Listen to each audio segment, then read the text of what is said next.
My whole motivation from the day one, any whistleblower complaint is just following the law and seeing that justice is served. And it hasn't been. And the FBI,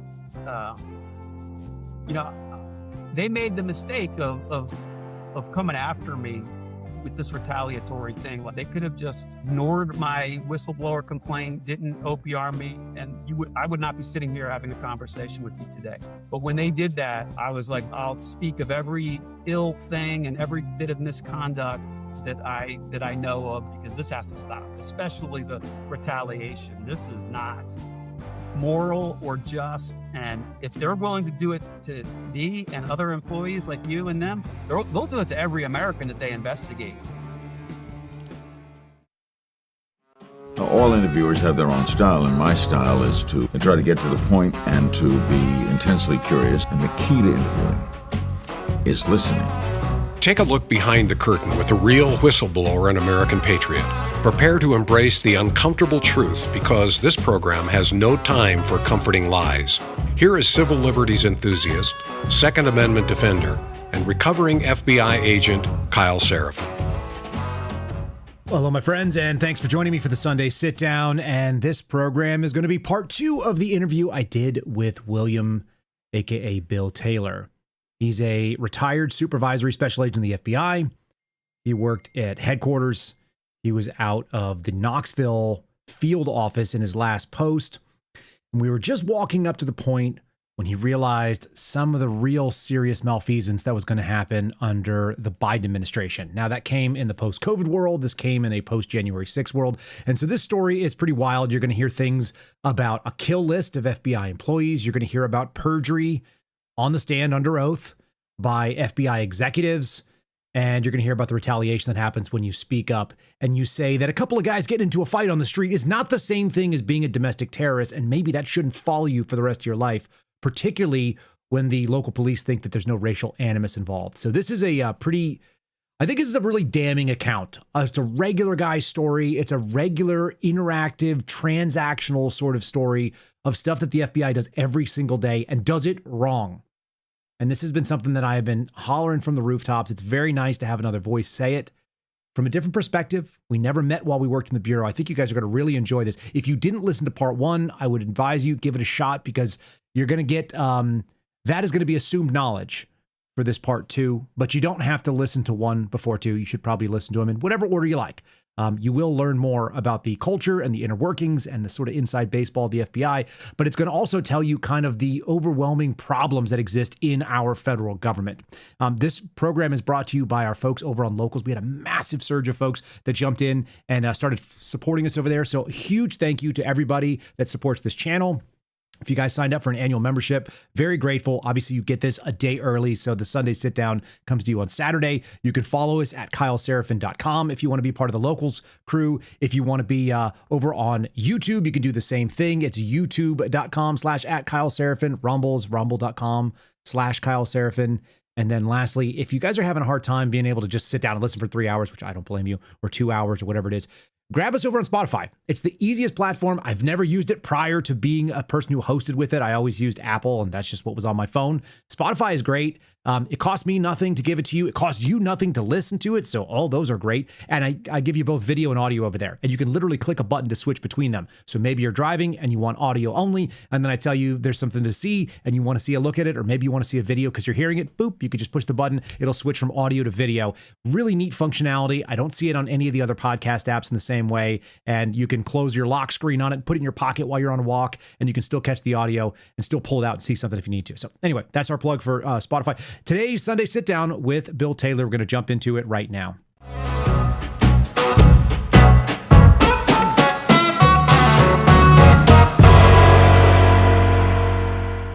All right, ladies and gentlemen, this is our Sunday Sit Down, and this is going to be part 2 with Bill Taylor. He is a retired supervisory special agent from the FBI, and he is a whistleblower, and he is a man who's going to talk today about retaliation, and I'm glad that you're joining me for part 2.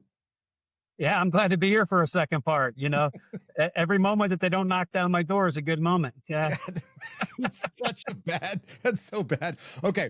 So if you watch a lot of the stuff that people do online, Bill, you'll see that there's like this trend where people do reviews of things, right? And they'll go to a restaurant and it'll be good or it'll be bad, or they'll try food or they'll try a canned good, and they'll give it a rating 1 to 10, and then they give at the end would or would not recommend.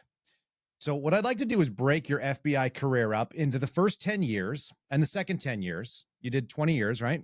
That's right. Yep. So let's do the first 10 years. Give me a review. How was your FBI career? 1 out of 10, and would you or would you not recommend it? Yeah, it was probably, I'd say 8, 9. I mean, highly recommend. Absolutely. Okay, easy. Yeah. Let's do part 2. Your second 10 years, 11 to 20. Give me a scale, totality of the circumstances. 1. Probably 1. I'm not sure I could justify a 2.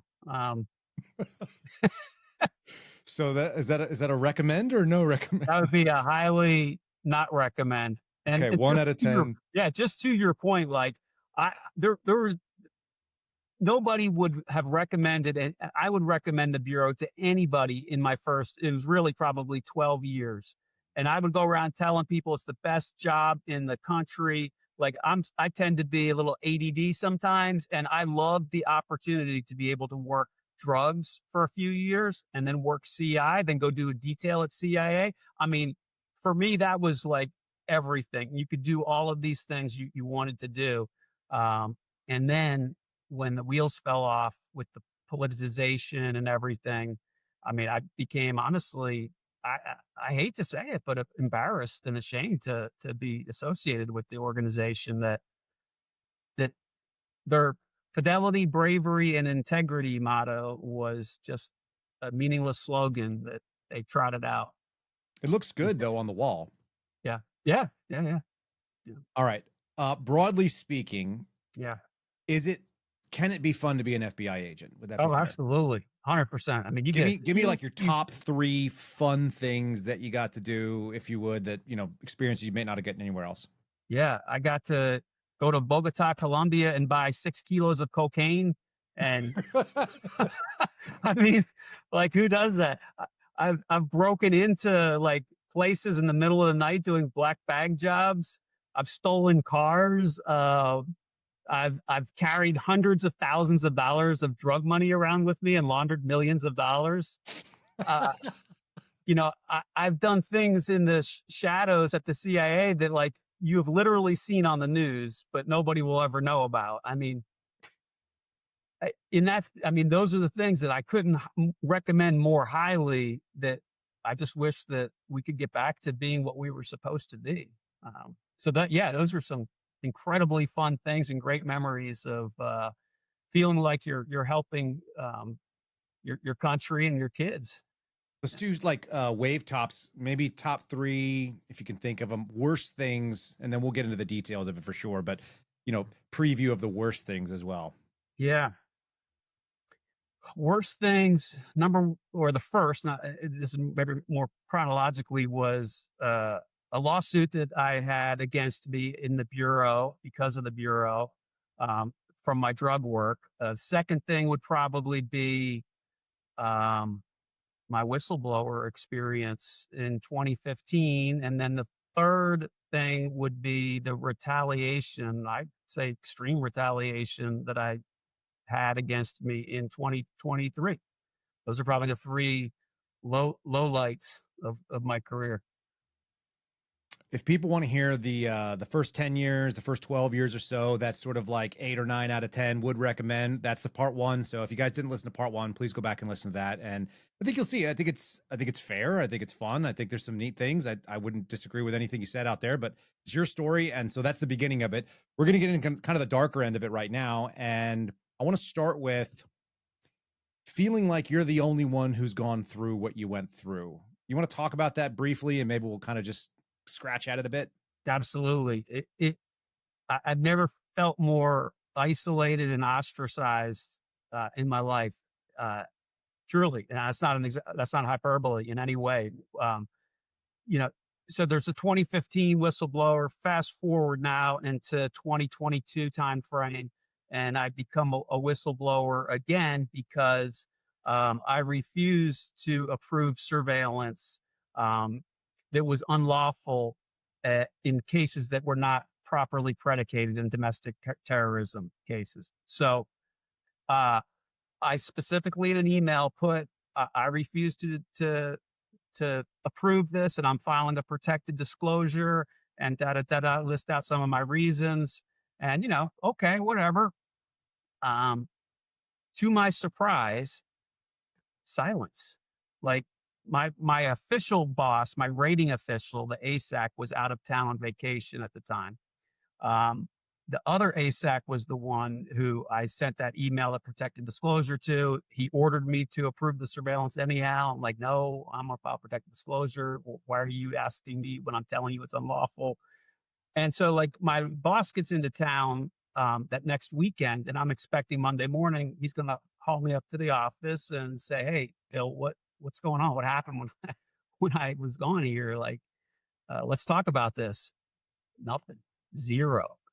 3 weeks go by, not a single word from anybody. No SAC, no original ASAC, no CDC, not my boss, not a word. Not even, "Hey, how you doing? I'm back in town." Nothing. Then 3 weeks go by, I get called up for a mid-year review. Just coincidentally, it happened to be, April or whatever when we do them. And he had an unfamiliar face in the office with me there. He's like, "Hey, would you sit down? This is so-and-so. He's an ASAC over at the other office across the state." I'm like, "Oh, okay. I know what this is about. I've been a supervisor for a number of years. I know we have a witness here." I think I even made a comment. "Oh, so you have a witness?" He's like, "Yeah." And he proceeded to quote unquote give me my mid-year review, but told me that he's stripping my responsibilities as the supervisor of SSG, the surveillance program. I had a lot of programs under my purview. He was going to take that away, and that they were going to refer me to OPR. I was going to get an inconsistent review on my mid-year performance. Mind you, I've had 19 and a half years of nothing but like outstandings in the highest you could get type of a thing. Right. And so they're going to OPR me because I refuse to approve it. Like, that's the reason. I'm like, you can't do that. That's a protected whistleblower. You can't have a OPR investigation on a protected whistleblower complaint. And they're going to inconsistent me and do a PIP or whatever, or we're thinking about doing a PIP. Tell people what a PIP is, because that's not A PIP necessarily is a performance improvement plan. It's the prelude to being fired, right? Like, so in all but like the most egregious cases, if you want to fire somebody for performance issues, you have to document the lack of performance. And you do that through this written plan, and people have to then meet these objectives and be evaluated to see whether they can be like rehabilitated or not and be a productive member of, the family again. It was just a scam and a pretext that they were considering doing. The problem was I was at that point, let's see, that was March, April, May, June. I was 6-7 months from retirement. So, I mean, it made no sense to do it. And ultimately they didn't. And he even said, like, it's not like it'll make me any sense to put you on a PIP when you're retiring in 7 months anyhow. But they said it anyway and threatened you. Of course, they said it anyway. And they were going to OPR me. And I'm like, look, man, if you want to OPR me because I was insubordinate, that was what they said, you're insubordinate. I'm like, I get it. Like, yeah, this ASAC told me to approve it. I didn't. So I guess, yeah, technically that's insubordination, but that's still illegal. But if you want to OPR me for it, go right ahead. I'm more than happy to do this and show why I refuse to do it and show that it's unlawful and the problems in the underlying case that are also unlawful that I spell out in my protected disclosure. So have at it. Well, so that was in March of 2023. They sit on it. For whatever reason, they wait and wait. They don't submit it to OPR. And then I'm sitting in my office. It's May 18th, 2023. And, at this point, like I'm sequestered away in this corner office with nobody around me. There's days, many days, that I would literally see not another FBI employee the entire day because I'm in like the basement, if you will. So I'm watching TV, and it's the hearing, the congressional hearing with Garrett O'Boyle, Steve Friend, Marcus Allen and Tristan Levitt was there, and I was glued to the TV that day. I watched every minute of it, and I've watched it several times since. And so for me, like at that point in time, I had made a protected disclosure. They had told me they were going to OPR me, but I was still waiting to have that happen. If maybe they were going to change their mind. I don't know. Just listening to their testimony, I was like, wow, this is exactly like, I see what they're talking about. But at the same time, it was so like crazy. Some of the things that they were saying about the retaliation and the security clearance suspension. And, I'm like, in my own mind, I'm like, there's two sides to every story, right? Like, it's usually somewhere in the middle type of a thing. I don't know. We're just hearing like their side of the story. But I was still like glued and taken aback, and it resonated with me because I'd been a whistleblower in 2015. And again, now recently, I was like, oh, this is no good. And then 2 or 3 weeks later, I get my OPR notification that they actually did open up the OPR against me. And it was at that moment that forever like changed me. And so to me, after hearing that, I 100%, I believed everything that Garrett and Steve and Marcus was saying. I was no longer skeptical about some of that extreme treatment. It sounded, and you wanted to think that it was unbelievable, but now I was seeing it for myself, and it was completely believable because now it was happening to me. And it is that egregious, and it is that manufactured. And for me, that's why everything sort of changed in my mind. Honestly, after having been a whistleblower in 2015, when I made this whistleblower protection, I did it. Well, it was my duty. It's like literally my statutory and policy obligation to make that whistleblower disclosure. The 20-year cynic in me is like, yeah, whatever. I know they're not going to do anything about it, whatever, but I'm doing what I am required to do and reporting it. And, they don't do anything about it. It's on them. And I'll just retire when I planned on retiring.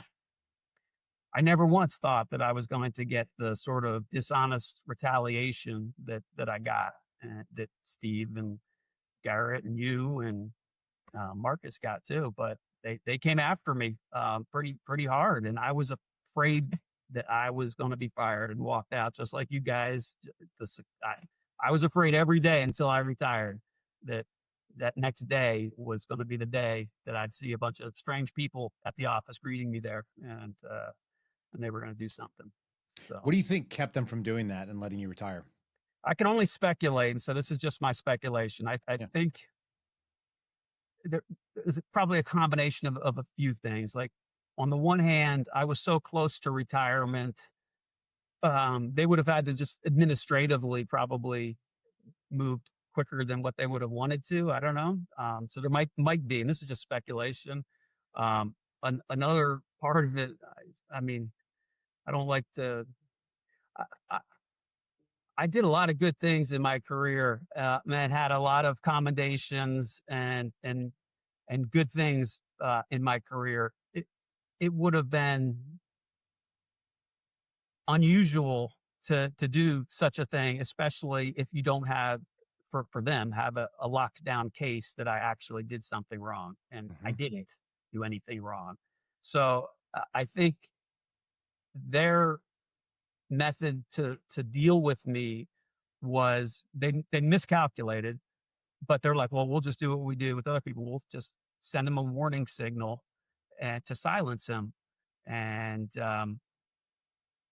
hopefully that'll be enough, and he'll retire in a couple months, like he's always said he's going to retire when he's eligible, and then our problem will be solved. But in the meantime, we're going to give him lots of incentive to retire and make his life very miserable in the meantime.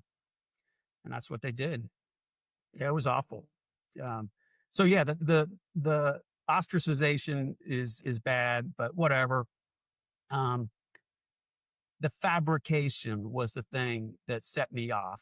Like, when you get OPR, and this is the first time I'd ever been OPR, and this is like 19 and a half plus years in my career. Let me bring the audience up to speed too. The OPR is the FBI's internal affairs. So that's the investigative unit that finds out for, misconduct, whatever. Just, we're going to use OPR the way other people say IA, just so people know. That's right. That's right. I'm familiar with OPRs in so much as I've had other employees that reported to me that were OPR'd. And so I'm familiar with the process and whatnot, but I've never been OPR'd in the past. I was flabbergasted, but again, so I'm told that I'm going to get OPR'd for insubordination. And I'm like, okay, fine, whatever. I'll prove you wrong, but that's cool. So I get the OPR notification. My boss calls me up to his office, and the chief division counsel, the CDC, is there with him. His witness again, and the legal guy. And so they say, oh, so we got the notification today, and we need to present it to you. And they start reading part of it. Then they give me the paper, and I start reading the things. And I'm expecting it'll be insubordination or whatever. No, it's not. And the reason why it's not insubordination is because headquarters knows you can't OPR somebody on insubordination for something for which they did a protected disclosure. That's obviously illegal. We can't do that. But what else can we do? And so here's the three things that they alleged against me. I'll read them because I have them right in front of me here. You can maybe put them on the screen too. Yeah, let's do that. Supervisory Special Agent Taylor allegedly misused an FBI database, allowed personal bias to interfere with his duties, and carried a non-FBI certified assault rifle into FBI spaces in violation of misuse of database, insubordination, unprofessional conduct on duty, and violation of miscellaneous rules and regulations. I like that. Yeah. Yeah. I was like, to my boss, I'm like, what is this? You said insubordination. What is this? He's like, I guess they looked at it and, came up with that. I was like, well, where does that come from? I'm like, misused a database. What are you talking about? So in my mid-year review, where they told me they were going to OPR me, they hit me with something else. They're like, and the other ASAC ran a case access report on you, and it looks like you're accessing some CI cases that he said you should have no business accessing. I'm like, oh, really? Oh, that's interesting. You know why, don't you? He's like, no, what happened? I'm like, well, so I'm the human program coordinator, the human intelligence program coordinator for the office. And being in the mid-year right now, we have mid-year evaluations that are due to headquarters, meaning we have to justify every program's human intelligence. That was one of my primary responsibilities.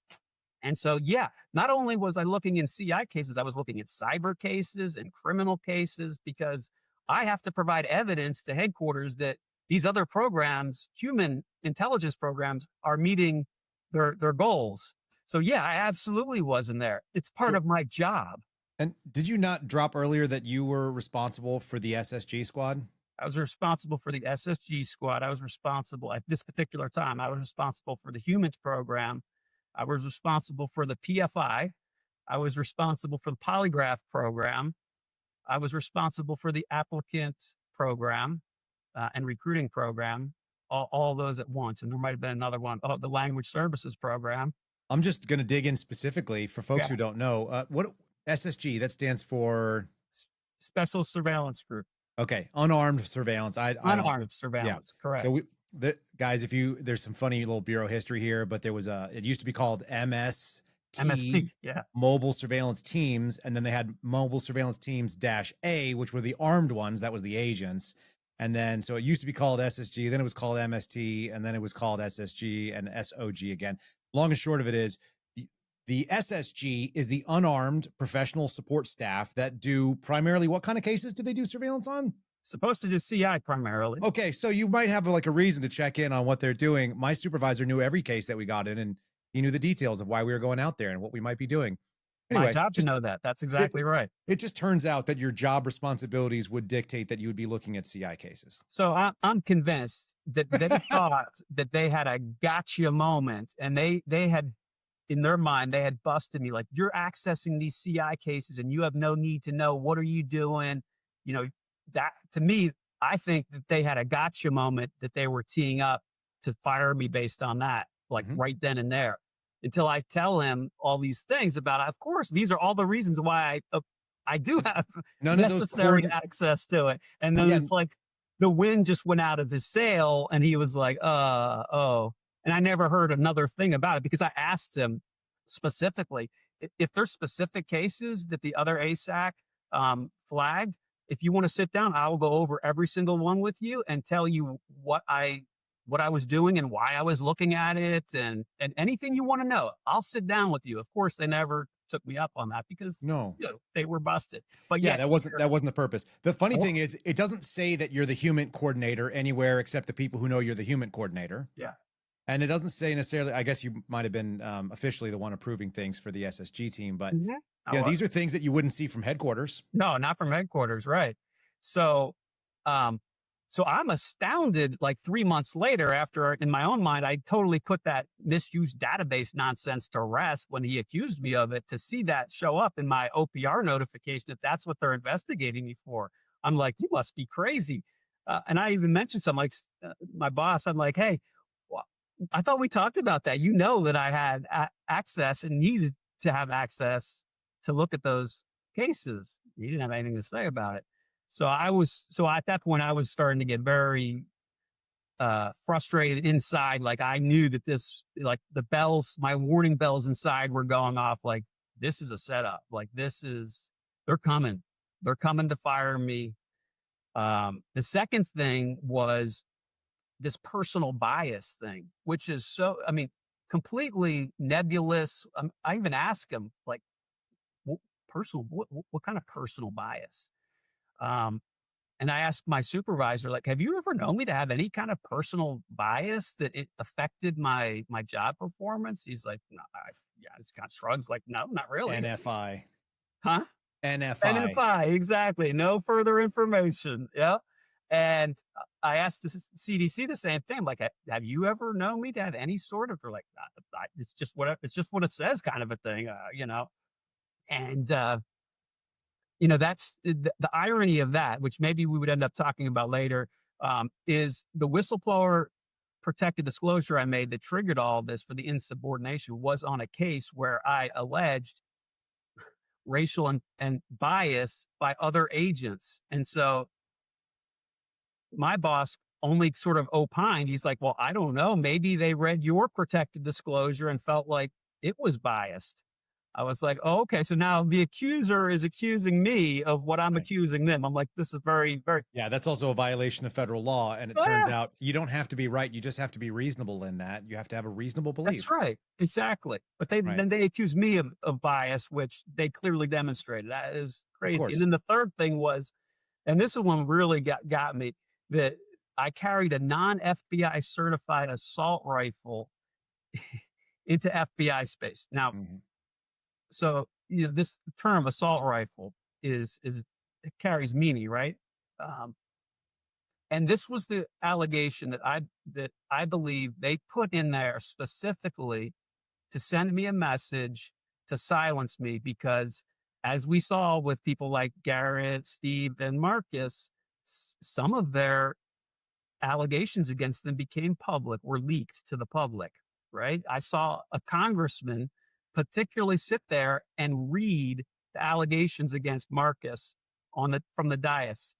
I was aggravated to no end to watch that, because these are supposed to be confidential personnel matters, right? That's what the director always tells Congress when he's testifying. Well, we can't talk about it. It's a confidential personnel matter. But yet here's a congressperson talking about and reading an allegation. So I knew that this assault rifle allegation was placed there as a message that when this goes public, we're going to make you look like some crazed lunatic, roaming the halls of an FBI office with a non-certified assault rifle. Now, being the investigator that I am, I of course, went back and scoured FBI policy, Mm. and there is absolutely zero, not one addressal or mention of anything remotely related to an agent not being able to bring a non-certified weapon into the office. And it's done regularly, as I'm sure you and other people listening can testify to. Wait, you've seen FBI agents carry their personal weapons into the office before? That sounds outrageous. Outrageous. You know, What- maybe we might go after work to a fire range and get some practice in. I mean, Maybe it's deer season or elk season in Montana, and everybody has their deer rifle next to their desk. exactly. And so what this stems from is, and these violations just stack upon stack for them, is the year before in 2022, the most bizarre thing. So I had gotten a new Daniel Defense 300 Blackout personal weapon, not one FBI one. And to carry it, I'd gotten like a backpack, like a nondescript sort of backpack that doesn't look like a tactical thing, right? And so it was kind of borderline on whether it was fitting there. So I had put my Daniel Defense, my Blackout 300 Blackout in my backpack and was taking it to work a couple of times to see how it, would fit, how it would carry in the backpack. One day I'm sitting in my office. I'm a supervisor. I have an office. Doors closed. A couple of buddies, an agent and a task force officer come down and are talking to me, visiting with them. And, we're talking gun stuff then. And it just so happened I had my backpack hanging on the wall with my rifle in there. And so we're talking. I'm like, hey, I got this new Daniel Defense not long ago. Do you want to check it out? And they're like, yeah, sure. So I take it out, I clear it, I show it to them, like, oh yeah, this is cool. Yeah, you gotta put it away. That's it. So flash forward about 2 months from that. I never showed it to anybody else, anyone. And these two guys are good guys. 2 months later, my boss calls me up to the office. Hey, Bill, I got a complaint saying that you're bringing like a non-bureau weapon to the office. Is that true? I'm like, kind of taken aback by it. Like, what a weird question to ask an agent who carries lots of weapons and is qualified with 2 different AR platforms. And I'm like, well, actually, yeah, I did. I have. Why? What's up? He's like, well, we just got like this complaint about it. And I'm like, complaint? I'm like, this is really weird, man. Like, is there something else here that I'm not seeing? Because like, who would complain about an FBI agent who's qualified carrying another weapon with them? Like, something doesn't add up here. Is there something I'm missing? No, you don't mind not carrying it, do you? I'm like, just to be clear, man, like this was never something I brought like to use in lieu of my bureau issued weapons. And I explained to him I was just carrying to try out in my backpack a couple of times type of thing. I'm like, of course not. I don't need to bring it. I'm not going to bring it, whatever. And he's like, okay, cool. And that's like the end of it. And so like he admonishes me or whatever. And then lo and behold, the next year, what shows up in my OPR? Like he already sort of addressed it to the extent that there's anything to address to begin with, which is just flat out weird. And then it shows up in my OPR. And so I asked him, because I was a little aggravated, I'm like, how is that in there? And so this is what he tells me. He says, well, I called the unit chief down at inspection division, initial processing unit. She's an old friend of mine. And we were talking. That's a character indictment right there. If you're friends with that. That's right. And we were talking, and he says, and she was asking me if there was any other things that have come up in your history or whatever that, so I mentioned that from last year, and she told me to put that in there in the referral that he was writing about insubordination.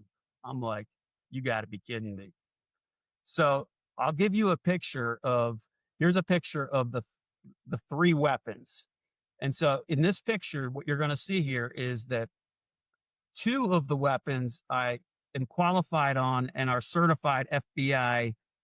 Well, I guess I can't say assault rifles since they're not actually assault rifles, but they're semi-automatic carbines. Yes. So I had the Geissele Super Duty. That's an official FBI gun I'm was qualified with, and the M4 I was qualified with. And the third gun here in this photo lineup is the one that somehow got me OPR'd as some lunatic roaming the halls with a non-FBI issued assault rifle. And also, the word assault rifle appears in exactly 0 places in FBI documents. There is no such thing in any FBI manual or policy that talk about assault rifles, because there is no such thing. And the FBI Inspection Division, they know that. And the only reason they called it that is, I firmly believe, is to one day leak, in case they need to leak if I were to go public, is to make me, to try to cast aspersions on my character and paint me as like some lunatic running through the halls with a weapon. So when you see those 3 weapons, I got in trouble apparently for one of them. And so these 3 allegations were complete pretexts, because they couldn't OPR me for blowing the whistle. So they had to come up with 3 totally fabricated things or exaggerated things. Sure. And that's what they did. And I was convinced at that point, it hit me hard, because like I expected, like I said, insubordination, fine, let's go, let's do it. But making shit up like this, no way. I knew at that point they were evil, and they were trying to fire me and do the same thing to me that we saw them do to other people. So I was terrified for the next 6 months until retirement, 5 months. Yeah. What did that do to you, showing up every day to an office, knowing that it could be a day when there's a bunch of people there to walk you out? Yeah. It's pretty significant. Like, so you're isolated. The funny thing is, nobody's supposed to know, it's all supposed to be a secret, but especially in a small office, like everybody knows everything. And as a supervisor, I have like, I don't know, roughly a dozen people that report to me. And that's a very weird situation. That's another program I supervise too, is the TTA, the Technically Trained Agent program. And so interacting with them became kind of weird. They were good guys for sure, but I knew that they knew. And so, you just felt like you were on an island and you were PNG'd. Nobody talks to you. Nobody looks at you. And then you just wait, because especially given the fabricated nature of things, like I believed that my office was bugged. Like maybe it was, maybe it wasn't. But in my mind, they had a camera and a mic in my office, and which was fine. Like, all right. I could do nothing in the sense of job responsibilities, because I was afraid to log on to the computer. Because one of the things that, he told me was, this case that you blew the whistle on, do not access that case again. I'm telling you, don't do it. And I was like, I guess that's a lawful order. So I made sure I did not access that case. But I, of course, believed that everything else that I possibly accessed, of course, was being monitored and logged. Everything I printed was being monitored and logged. And if they're running an OPR investigation, frankly, I expect them to run sources at me as well. And, there was one other person physically in my office space. Like I had a vault room, if you will. And I had an office in there, and then there was like 6 cubes, and there was only one person in those other cubes. And very nice person, but I was paranoid and petrified that that person was there to like spy on me and ask me questions to try to, further their case in some way. And so, you devolve into this paranoia, and I'm 3 months, 2 months, 1 month away from retirement, right? Like you talk about the golden ticket and everything, obviously, that's one of the benefits of working for the FBI, federal government, is, you get a lifetime pension, right? Here, what's at stake for me is literally well over $1 million, like no question about it. Like if I would have gotten fired, which I thought they were going to do, I would have lost my pension, not completely, right? Like that's a misnomer. You don't lose your pension, but you're not able to collect your pension until you reach your minimum retirement age. In my case, it was like 62. So here I am, 54 years old or whatever. I wouldn't have been able to start collecting my pension until I was 62. And even then, it would have been one of those, what they call minimum retirement age plus 10 pensions, since I didn't make the full 20 years. It would have been like, even then, it would have been like way less than even half of the pension I was about to, incur. And then of course, benefits and insurance and all these other things, like it's way more than $1 million that you would have lost. For people to understand, when the FBI calculates pension as law enforcement, you get 1.7% per year against your average high 3. I'm just going to give you guys the real specific details because that's how we kind of play here. We give you the inside baseball. If you don't make it to 20, you get 1%. So that 0.7% of your salary disappears into the ether and would disappear with 1 month to go. And so what they're holding over your head, and then you don't get the medical benefits if you don't retire properly. So you're talking about north of $1 million. I think I did the calculation from a retirement age of like 55 to 85. It comes out full value, including some of the true ups and stuff. I think it comes out over $2 million. And they would have cut you down to probably like $500,000. They would have taken $1 million+ out of your pocket in less than a month to go. And you earned it. That's the real thing. It's not like you didn't earn it. You did the thing you were supposed to do, and then they want to. And so I can only imagine what that looks like because you've already not made plans to go out and do something else. There's an opportunity cost too, right? You're still working the darn job. Absolutely. And I have kids that are about to go into college, right? So like it would have been just financially catastrophic. And like, believe me, it's not lost on me that other folks like Garrett and you guys like lost all income. That's the pressure that I was facing too.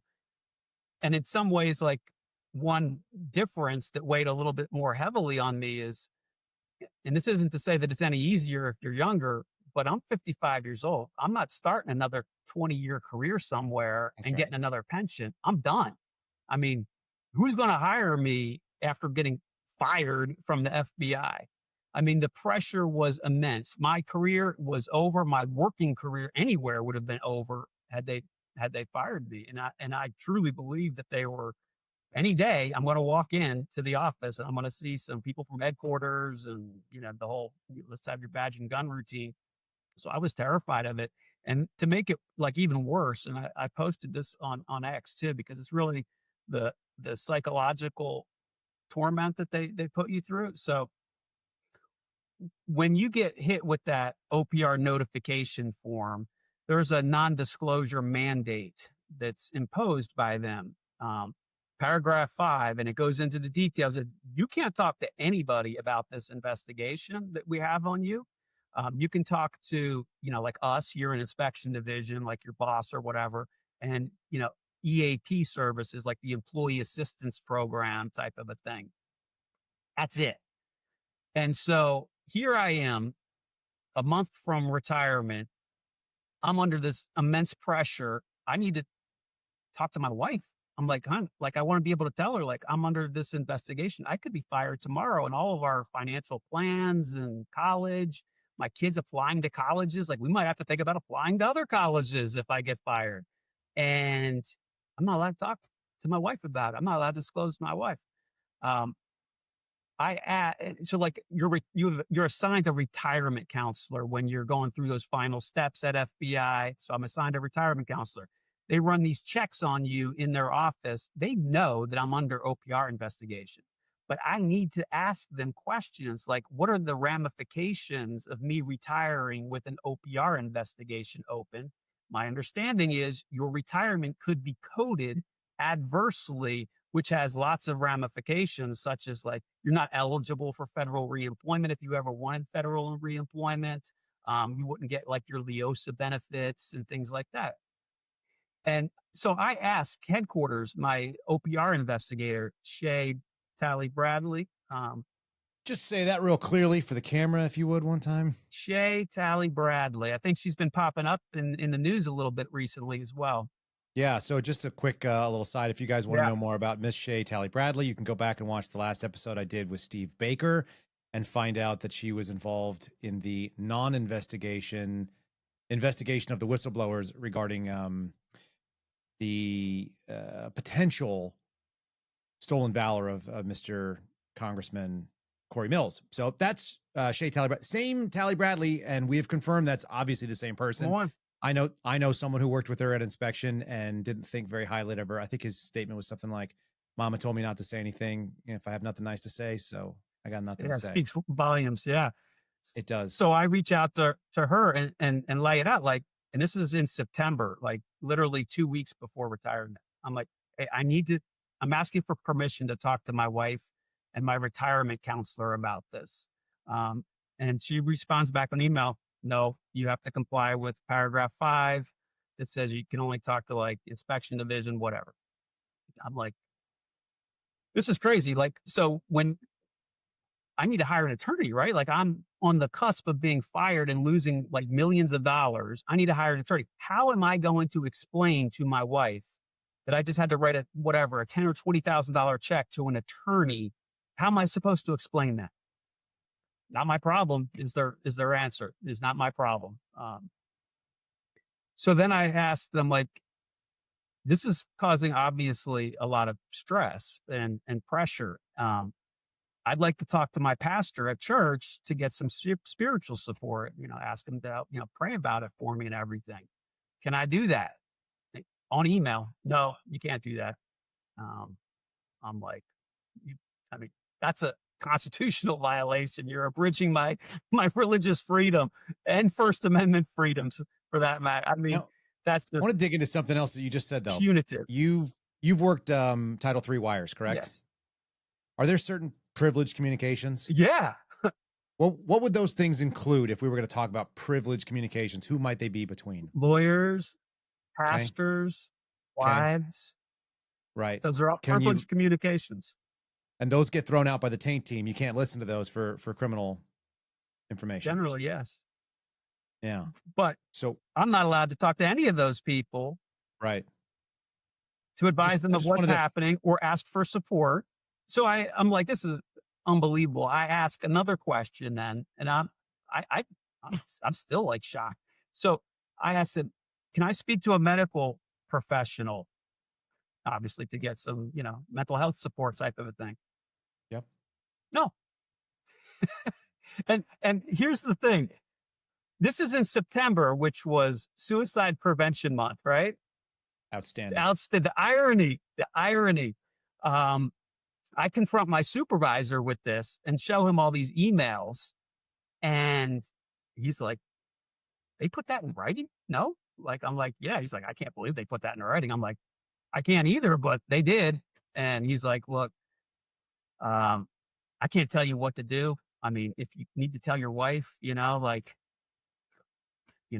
who's going to know type of a thing. He's like winking and nodding type of a thing. I'm like, look, man, I don't want to give them any reason to fire me, right? Like if that's the rule and I were to do that and somehow they knew, that would be immediate termination right there. Yeah, or God forbid they decide to just do a polygraph reinvestigation of you, like, triggered, because at that point in time, they'd already moved into continuous vetting. Yeah, exactly. That's right. That's right. And so I'm like, I can't, that's the rule. I can't just, and basically he told me he was under investigation before. And he's like, yeah, I did what I needed to do. If I need to tell my wife, I tell my wife, I'm like, I can't do that,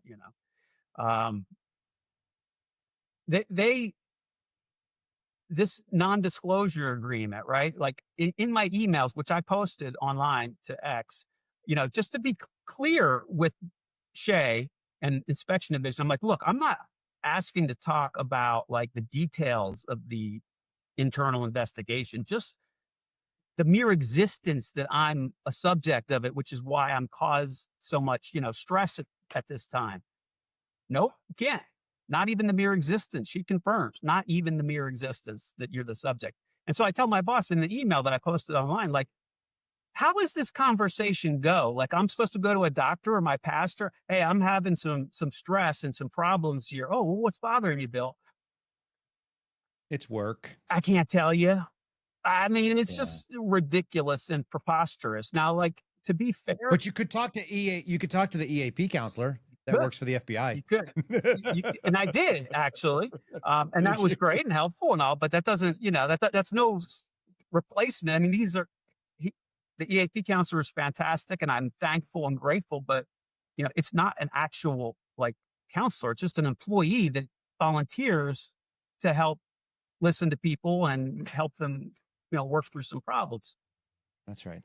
Now, the EAP, I'll point this out too. The EAP website, like when you go there, it specifically says EAP services are available not only to employees, but employees' families.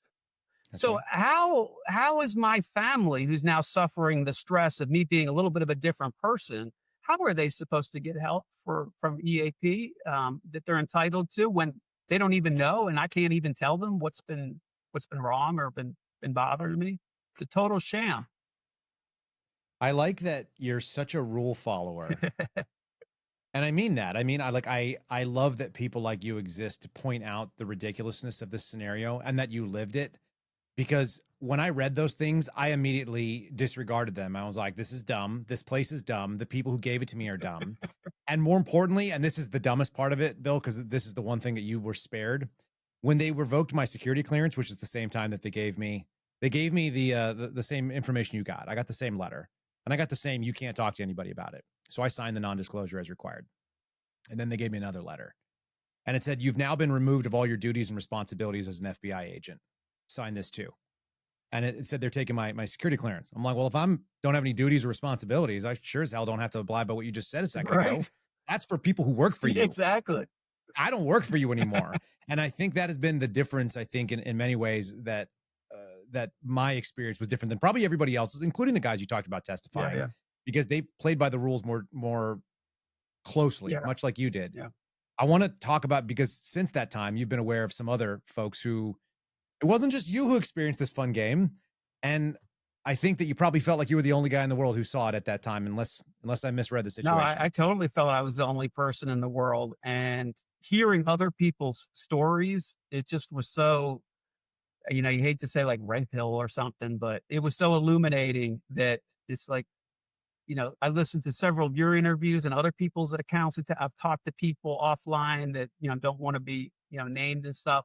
Sure. And they tell me these stories before I even say anything. And I'm like, dude, that is exactly the same things that they did to me. The fabricated allegations against you, obviously the non-disclosure, you can't talk to anybody. It really is a script that they follow. And it's not meant to like the NDA part, like the lawful part of it is, obviously I can't interfere with their investigation or coerce a witness that they might talk to. That's I completely fine with that part.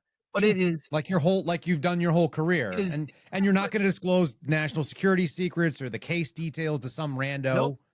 That's not going to be your life. But I can't go and get help from a counselor or my pastor. I mean, that's purposefully punitive in nature, and they do it to break people. And there's no other. I mean, these are smart people. These aren't like, they're intelligent people, and they know that they're doing it for a punitive reason. And that's the only thing that chalks up to it. Everybody else that I've heard tell their stories, there are so many elements of continuity in their stories on how that it unfolds. It's a playbook. It's purposeful, and it really needs to stop. I mean, I tried to FOIA FBI suicide data because I don't know for a fact, but I would be exceptionally surprised if FBI agents who were under investigation have not committed suicide in the past. I don't know that for a fact, but I do know that they compiled the data and they refused to release it to me. And the FBI is unfortunately very bad when it comes to mental health and suicide prevention. It's all lip service. There's no meaning. But I never heard of a suicide in between 2003 when I got in until maybe 2011 or so. I don't think I'd ever heard of a suicide, and I believe the reason why is because they kept it extraordinarily quiet whenever there was one. Mm-hmm. And then for some reason, I don't remember what the catalyst was, but sometime around like maybe 11 or 12, you started hearing about it. Like they started talking about it. And I saw a few emails with numbers of people that they would publish, like last year, whatever, 10 or 12 or whatever it was. I ended up knowing some people that committed suicide. And now it's going quiet again. Like they don't talk about it. And, obviously with law enforcement, like one of the big things is, losing your clearance. There's like the, adjudicative guidelines, you're a gun carrier type of a thing. They don't want people that are mentally unstable, which makes perfect sense. I totally get it. Yeah. But just because you have problems at any given time in your life doesn't mean that you're a threat either to yourself or to others either. And there's just been a real negligence in dealing with it. I know many employees, and probably because I was their supervisor at points, that have told me, hey man, I'm taking some meds. I'm afraid I don't know what to do, if I should report it or not report it. technically you're supposed to report it if you're taking any kind of meds. Right. And they were taking meds because they were under tremendous stress and were afraid to report it for the consequences that they would lose their jobs, their careers, their pensions, everything. And that has to change. I knew one guy at headquarters. He was a supervisor in Newark when I was there way back early in my career. His name was Drew Campy, great guy. He ended up going to headquarters too. He was deputy assistant director of counterintelligence. And I remember one of those silly all hands meetings for counterintelligence that are just painful. Drew Campy got up and was talking about suicide one time. It was probably like 2013 or 14 or something like that. And he just told an incredibly personal story of how it touched his life and just made a truly concerted and authentic plea for people to, get help if they need it. It's the only time in 20 years I ever heard anybody speak to it in an authentic and genuine way that showed that, people cared about one another. Other than that, it was just lip service, including at the end in September when I'm asking to see a medical professional during Suicide Prevention Month, and I'm told no. And then 2 days later or a week later, I get an email from the director saying, "Hey, it's Suicide Prevention Month, and and you should get help." And You remember the days when you could do it like a reply all email? So I did a reply all email to the FBI director's suicide prevention note. But I knew, it's a little bit of a sham because I knew that they had filters in place not to allow it. But I blasted him about retaliatory investigations and what was happening. And I thought it might go out to everybody, but I was pretty sure it wasn't. It didn't. But I did get an email back a couple of days later from like his staff saying, "Hey, this didn't, go out. Obviously, we'll forward it to the director so he sees it or whatever." And of course, I never heard anything, of course, after that because he doesn't care. He didn't care. Yeah. So it's just a tremendous physical and emotional, psychological trial that, frankly, I think they would have been fine with people taking the ultimate step. It's one less problem for them to deal with. And it's sad to say that, but I really think they would have been fine with it. And their policies are set up to encourage it too. That's the worst part. They have policies that encourage it. It's a pretty damning indictment from someone who spent 2 decades there to say that. And I don't think you say it lightly. Not at all. Do you, it's all over now? You feel better? Everything's good now that you're out, or you got some residual? Certainly better, but I still live under a bit of concern and fear. Like, my whole motivation from the day one, but any whistleblower complaint is just following the law and seeing that justice is served. And it hasn't been. And the FBI, they made the mistake of coming after me with this retaliatory thing. Like I said, they could have just, ignored my whistleblower complaint, didn't OPR me, and I would not be sitting here having a conversation with you today.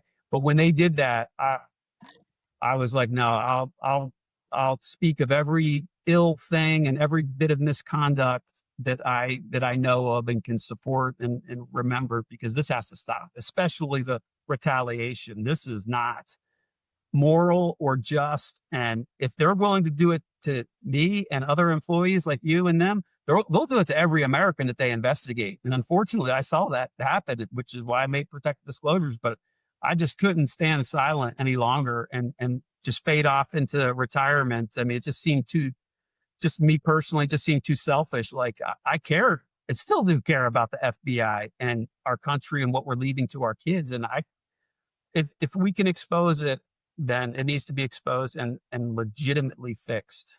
And that's my only motivation. We're going to dig into the whistleblower disclosure you had a second ago, or what you kind of alluded to a few times, because I think it's worth hearing the story. At the end of the day, it's an inciting incident, and I don't actually think it's like all that wild. It's not going to blow anyone's socks off that the FBI does things and violates, either the First or the Fourth Amendment, or that they somehow decide to juke stats and things like that. Like, if you listen to this podcast, you're fairly familiar. That's right. What I want to do before we jump into that, because look, it's relevant that you saw it and you're talking about it. That's what's relevant. And there's a lot of guys out there that are going to do the opposite of it. So we've got people that are in the corner. And there's Bill Taylor here. We've had Mark Kreider on.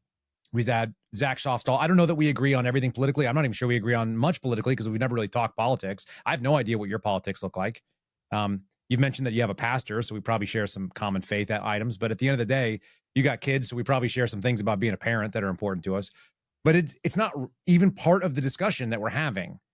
We're talking about guys who saw the playbook. Will you tell me what it felt like or what it feels like when you realize it's not just me, this is a routine that is being played out, and I'm just, number 58 in the line, or I'm number 500 in the line of how they roll this sort of retaliation, game plan out. Yeah, and maybe reference some of the other things. Yeah, that's where the anger started to roll in a little bit with the whole thing is, whatever, you want to treat me as a one-off badly, whatever. But when I see it happening and seeing it happening with intention to other people and realizing it is this playbook, that's a system, that's systemic. And if it's happening then to me and to you and to others, then I guarantee it already has been happening to other people that we're not aware of yet. And I've talked. Oh, it's happened since you've left. No doubt. We know of an instance this year that has happened in the exact same role. I can 100% believe it. I've had people reach out to me on social media telling me the exact same story. People that were struggling too, just like I was, but they've kept to themselves and kept quiet. And I feel for them because I know what they're going through, and I know how challenging it is for them. So it's like, for me, it's like, that's the part that motivates me, is not for me, but for everybody else to come. This has to stop. This is unlawful. It's unjust. It's immoral. This is not a righteous organization, and they need to change their policies. And this stuff we're seeing about, like, removing, a handful of executives from the top. No. I mean, they deserve to be removed, but the rot is deep and wide at the FBI. And it's really the culture is morally compromised, the culture, on things like when I report on my ex post about the perjury of the ASAC at a trial. When I was going through the academy, I mean, the thought of perjury, if you even contemplated it, it's like your expectation was you would be fired. And now there's no consequence for the perjury, for the people who suborned the perjury, the SAC who knew about the statement and the perjury, the case agent sitting at the table who heard him make this comment about revenge, which maybe we'll talk about, and then perjure himself and say he didn't make it. She sat there. She has an obligation to say something. The AUSAs knew about it too, and they did nothing. That's morally bankrupt. All right, let's get real specific about your allegation that got you in the hot seat, and then you've made some subsequent. I think this is how it goes. Once they break this pane of glass and they unleash someone who's got 20 years, it doesn't matter if you got my amount of time or your amount of time. It wasn't the only thing we saw when we went forward with a protected disclosure, it turns out. And it's and then also you end up being kind of a voice for the voiceless, because what are they going to take from you at this point? Right, exactly. They've already taken your piece. They've taken your comfort in the thing you did. They got a 1 out of 10 rating for their last 8 years. That's right. They got a 1. Yeah, they can only go up. So I don't know. Maybe they'll improve for somebody else. But yeah, let's get onto the concrete allegation, and then we'll do some of the other ones, the J6 implications for the thing. So it started, and I'm only hitting wave tops. This is a very long, complex story, but there was a street fight in Knoxville. So the background is there's these 3 guys coming back from lunch. They had a couple of drinks at lunch is the story. They pull up to their office. They were coming back to work, and there's this broken down car in the road, right? And so this broken down car, so the people that had the lunch, they're white, right? So the broken down car, there's 3 people standing outside the broken down car. They're black. The car pulls up. Apparently words are exchanged. The white guys get out of the vehicle, approach the black people. More words are exchanged. A street fight ensues. Police come. One of the black women, there's one black woman, 1 black male, 2 black women. One of the black women grabs some mace and sprays them. Apparently, the black guy got hit after he hit the other guy. It's your typical street fight, right? Nobody's like seriously, there's no broken bones, no anything like that, right? Um, Police come and ultimately arrest the three white individuals for a simple assault, right? Um, 4 days later, I believe it was, the FBI gets their hands on the police report and opens a civil rights investigation. Who gets a hold of it and why? So that's an excellent question. The civil rights squad in our office get a hold of the police report, and they open the investigation because allegedly there were racial profanities exchanged in the melee. And that'll become important here in a bit. So they open it up as a civil rights 44, I think 44 alpha case. And all they do to the opening EC is attach the police report like a standalone thing. Here's the police report, civil rights case, because, it's a fight between these black and white people. And there was allegedly the white people had said some racial slurs and profanities.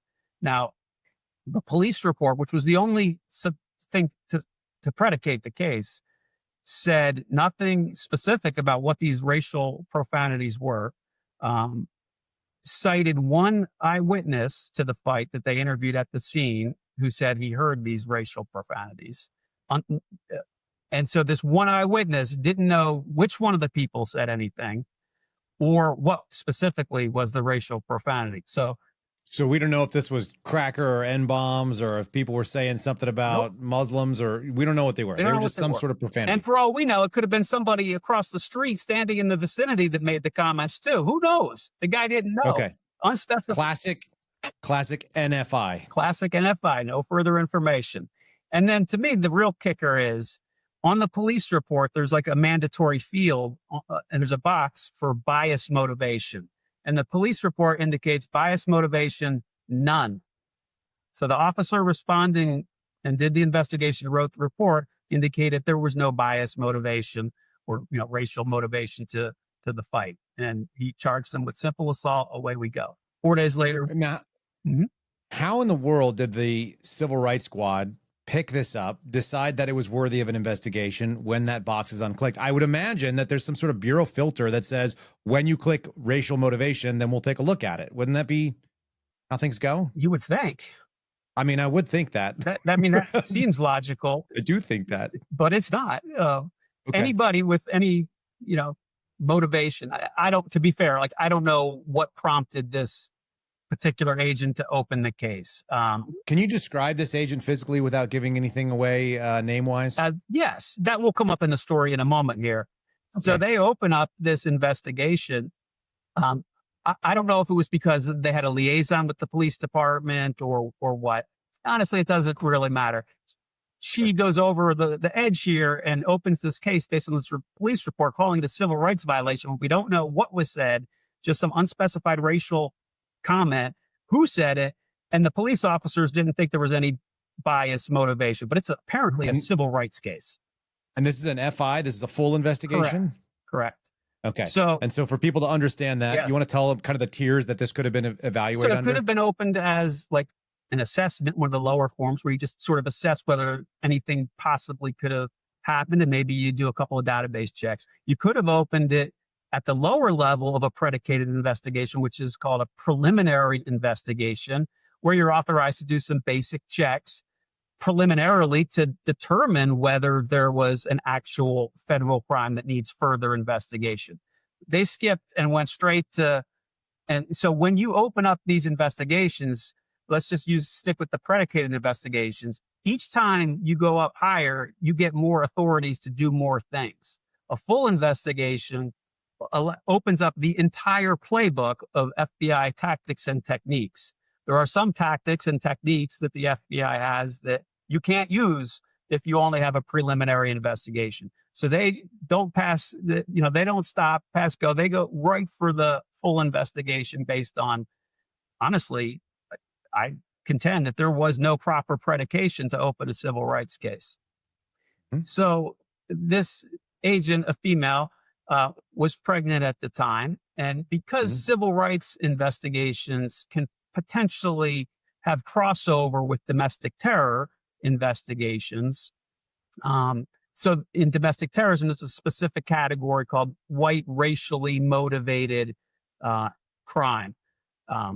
So in theory, if you have a case where a white guy for racially motivated reasons is like murdering a black person because they're black, right? Like that would be potentially a domestic terrorism investigation. So in any event, they help the JTTF, who works the domestic terrorism cases, are assisting her on the investigation. They're going out on interviews, interviewing that one witness that the police cited in their police report, who said he heard racial profanities. And so the FBI and these DT case agents go out and interview that guy. He now changes his story and says, I didn't hear any racial profanities. End of story. Yeah. You would think that would be the end of the case. No, of course not. Well, that sounds like you're shutting down a stat gold mine. Yeah, can't do that. So your one witness that was cited in the police report, there was technically two witnesses that were referenced. One was a white guy. The only one that made a statement was this black guy saying the racial profanities. When FBI goes out and interviews him, he says, I never heard anything. I didn't hear anything to that effect. And he also adds, when describing what happened, is when the white guys pull up in their truck, the black girl flipped him off from, that was standing in the street. She flipped him off. And maybe that could be a motivation for the fight. You're driving up and you get flipped off by some random person. That could be a motivation. In mitigation, you were flipped off. Right. And apparently, before the fight started, the black male allegedly called the white guy a faggot. That's real specific. Before the fight started. Yeah. So, some people don't like that, I hear. They don't like being called that. And that is a protected class too. So technically that would fall under the auspices of civil rights investigation too. But the FBI never investigated the black individuals for allegedly calling the white guy a slur that's protected. Yeah. Okay. So she goes out on maternity leave. And now typically in the Bureau, right, like the civil rights case would be worked by somebody else on the civil rights squad. That just makes sense. That's the way it works. But nobody else from the civil rights squad had been helping. It had only been the domestic terrorism agents who are on the JTTF. Completely different programs, which are funded in completely different ways as well. Can we take put a pin in there for 1 second? Somebody, and that somebody was one of your colleagues, was a supervisory special agent that had either exclusive or some responsibility for a civil rights squad and would have had to sign off on this predicated investigation. Correct. What kind of background, time in a bureau experience did this person have, and were they in a position that was appropriate for their, let's say, expertise or skills? There's every office, your mileage may vary. Every office is different, but my experience has been that many SSAs in particular are very lax about signing paperwork, meaning it's a rubber stamp. So if you get put an opening EC for an investigation, there may not have been the most scrutiny on the investigation. That it's just called button clicking. There's no physical paper to sign. You just literally click your mouse and you put your digital signature to it, opening the case. Right. That unfortunately was very common, at least in some of the field offices and programs I was familiar with. I think it's actually common in the Bureau at large. Would it be fair to say, though, that in the opening and any kind of discovery and any kind of creation of documents that are exported out of that case, it's going to tell you the violation and what we call the Turk code? It's going to say the subject or the victim, if they're named. It's going to say who the case agent is and the case managers that opened it. And it's going to say approved by, and there's going to be a supervisor. Every single Yeah. piece of paper would be signed by a supervisor, and it would indicate, of course, the program and where you're turking it to as well. And so what you're getting at here, I think, is what happens next. Because these JTTF domestic terrorism agents were the ones helping, they're the best positioned. But as the JTTF supervisor, you're responsible for making sure that your employees work your program.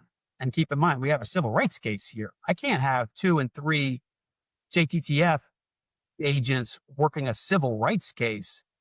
I can't approve that. And that's like literally the conversations that's happening. And you said it was, what is the code? What's the Turk code for a civil rights case? 44, I thought it was 44 alpha, 44A.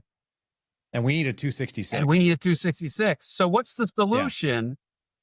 Okay, guys, like, I'm not approving you to work this 44 case. How can we figure this out? Well, we'll just open domestic terrorism cases then. And then we can Turk our metric. We can claim that we're working our program, not the civil rights case. Well, so we're just going to open domestic terrorism cases on these 3 individuals.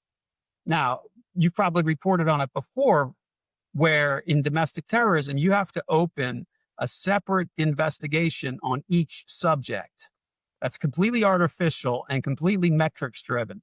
So in the original case on civil rights, there was 1 investigation and there was these 3 subjects. Forget for a moment that it shouldn't have been open to begin with. Sure. Okay. But that's not the rules in domestic terrorism, because we need to pump up the domestic terrorism threat in the country. So we're now going to take this case and we're going to open 3 separate domestic terrorism cases, because that's the alleged rule from headquarters. Can you check me on this? Because I actually, and I think this is the substance of what Steve Friend alleged as well, but in my recollection, the ability exists for you to open 1 case on the incident and have 3 subfiles, 1 for each of the alleged perpetrators of the crime or subjects that you're going to investigate. But best practices dictate that you would have 3 because you want more cases than less cases. But you could do it the other way, could you not? Am I wrong about that? I think you are wrong, actually, about that. The policy from headquarters, from the DTOS, Domestic Terrorism Operations Section, and I believe it's also in their CT program guide, is that thou shalt open a separate investigation for each subject. Is it possible that that is post January 6th guidance and has something to do with people making the allegation that you could have done it for you? That's before that? Before that, yep. Okay. And I didn't work DT. I just know that I saw, but it's pretty common in other cases that you'd open 1 and you'd have sub-files on people. That's generally the way it's done. Okay. But DT has its own rules on how they want to play it. Which, I mean, obviously, right, the civil rights case was 1 case with 3 subjects. But the reason why they do that, it is metrics. It's to illustrate that you have a bigger threat, and it's to illustrate that you need more funding. So when I became a CI agent, I'll just make this quick.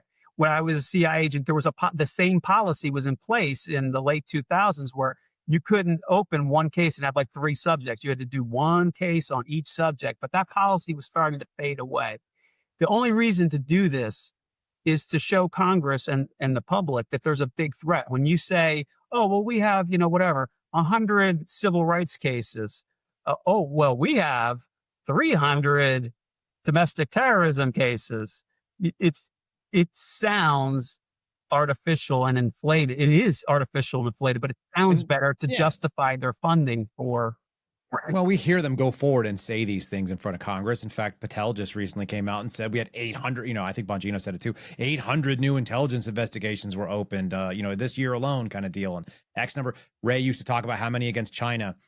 Let me ask a sort of a logical, analytical question from that. If you need to create a new policy that is unique to your threat category, domestic terrorism versus what everybody else might do for criminal threats and so on, and you need to open more cases than somebody who's working a different threat would do, does that not indicate that there's just not enough work there to justify what it is you're asking to fund? So let me, jumping? It's exactly what it indicates. So think of it this way too, and I'll drop you another bombshell here maybe as well. Do it. 9/11, right? We staff up CT operations like nobody's business. And, perhaps justifiably so in a lot of reasons, right? Well, in the last particularly 10 years, wouldn't you agree that the CT mission has been somewhat waning as that CT threat has been addressed and dealt with? So what's happened in the FBI, so pots of money, the terrorism program is funded from what's called the NIP, the National Intelligence Program, which is overseen by OD&I. There's this giant pot of money, the NIP funding, and it gets pushed out to all agencies to work national security problems, right? CT was one of them. Well, you hire up all of these CT agents and make all these CT agents over from 9/11 until now. That threat starts going away, but those people don't start going away. Don't start going away. They're continuing to work on JTTFs, but they become gradually more and more, say, unemployed because the threat has been waning. In every field office, agents that work domestic terrorism are on the JTTF, but the domestic terrorism program is not, I repeat, not part of the national security program. It is not funded by the NIP. FBI treats it as if it's part of the national security program. The domestic terrorism is program managed out of CTD at headquarters, and all the agents sit on JTTFs, but the funding is not NIP. Well, here you go. Here's the solution. As the CT threat wanes down, they're facing the prospect of losing their funding for the CT mission because of that FSL, that Turk data. Whenever you fill out your time card and say how many hours you've spent working on, say, CT, as that declines, your funding will decline, your FSL will decline, your program shrinks. Yes. Field staffing level people. So that's just the number of the head count that you should have for people that don't speak FBI. So here's the solution. And then Turk is what we're, let me just do a quick little, because sometimes we get bureau laden. The Turk piece of it is time utilization record keeping system. Correct. And it specifically is like, imagine an attorney billing hours to a case. The FBI agents and the analysts, they bill hours to a threat or to a specific category of work. So it's an admin way of saying, what are you working? And by the way, can we tell Congress what hours you did? To the point, Bill, where I used to get told when I went to the gym, I needed to Turk CI codes. Oh, obviously. Absolutely. Yeah, there's no fitness, and all my training should be listed that way as well. It is a total scam. So Congress does it for record keeping and funding purposes, right? Like, so there's many things that are separately funded. When I used to work the OCDEF, the drug stuff in Newark, that comes from a separate pot of money from Congress. And so OCDEF, we had a Turk code 245 for OCDEF. Yep. There was a hard and fast rule. Bill, I don't care what you work, but thou shalt always Turk 245 on your time card. That's right. Because otherwise your handgun training will get curtailed. And so, yeah, I mean, it's a lie. I mean, you're literally lying, and they want you to instruct you to do that in many cases. So going back to this domestic terrorism, so the CT funding and threat has been drying up. They don't want to lose that program. Domestic terrorism kind of sounds, it's got that terrorism word in it. If we can show that that threat is increasing, then maybe we can get more funding. But wait a minute, domestic terrorism is not funded through the National Intelligence Program. Well, guess what the FBI has been doing? The FBI has been petitioning Congress to move domestic terrorism into the NIP budget, into NIP funding. That would make it an official national security program, not a criminal program, which would then unlock all of the funding to from the NIP, which is a big pot of money for national security, to domestic terrorism. So what better way to do that than to ensure that you have one case for every subject? Not, we can't have one case for 3 subjects. We can't do that. That's not going to justify our means. And don't you think that would create a lot of incentive or pressure to potentially open cases that maybe really is just a street fight between a couple people? But hey, we've got 3 domestic terrorists here in town that we can add to the total to help justify that. And so now if you're successful, so I would point out to you, like previous administration where you had folks like the DNI under the Biden administration. They particularly called domestic terrorism a national security threat. They use that phrase intentionally, and it's very subtle, but the reason is they're trying to move it to the NIP. Now, if you have national security cases, what other authorities come with national security cases? Your NSLs, your FISA, your 702 possibilities. You got all kinds of fun games that are. They've been trying to move domestic terrorism into an officially categorized national security program to open up funding and to potentially open up additional, more advanced, more intrusive techniques like NSLs, FISAs on quote unquote domestic terrorists or people who are potentially just having fights in the street. Yeah. What's the human implication for the people that are categorized as these subjects? So by policy, you are required within 3 days to nominate any domestic terrorism subject to the watch lists. To be clear, that's nominate. It doesn't necessarily mean that they'll be accepted for addition to the watch list, but by policy, you have 3 days to nominate. And what does that do to them? Yeah. Now, if you're watch listed, so these individuals get nominated for watch listing. Now, they had a fight in the street again. If any one of those individuals, even if the case is closed with no charges in the future, right? If they ever apply to a government job, for example, that potential employer, like say they go for a job at, I don't know, the Park Service, they're going to query FBI to see if we have any holdings. And sure enough, it's going to show that we had an investigation, and B, that they were watch listed, and almost certainly prohibit them from federal employment, even though it was a fight in the street and we opened it for metrics and for numbers. You're potentially ruining that person's life just because it's criminal. So yes, watch list. What about if they got is required? What if they got pulled over? Let's say they're driving in the local area, they get pulled over. Is there going to be potentially an asterisk or a call FBI or something like that goes along with their file? Potentially, depending on which watch list they're added to, it could very well alert all police officers that you are pulling over and confronting somebody that's a domestic terrorist, allegedly a domestic terrorist. Absolutely, right. Could happen. And totally unbeknownst to this person, and now you're going to have a law enforcement officer rolling up in a very different, probably, posture, I would imagine. Absolutely. And so you can see how that could suddenly escalate into an out of control situation because you put that mindset in the officer, perhaps based on unfounded information like a fight in the street. Yeah. And so, did you think about these problems when you were going forward with your allegations? Yeah, I actually put that in my allegations to OIG, these ramifications to the people who were nominated for watch listing, particularly the one about future employment opportunities, and just for the sake of metrics. So let's talk about metrics for a quick sec. There is a metric in the Bureau that every squad is measured on their compliance with nominating within 3 days. And so if you don't nominate every domestic terrorist subject within 3 days of opening that case, you will get a notification from your supervisor, and maybe your supervisor, like, what's your problem? My metric is being blown up. And guess what's tied to those metrics? SAC bonuses are tied to that metric.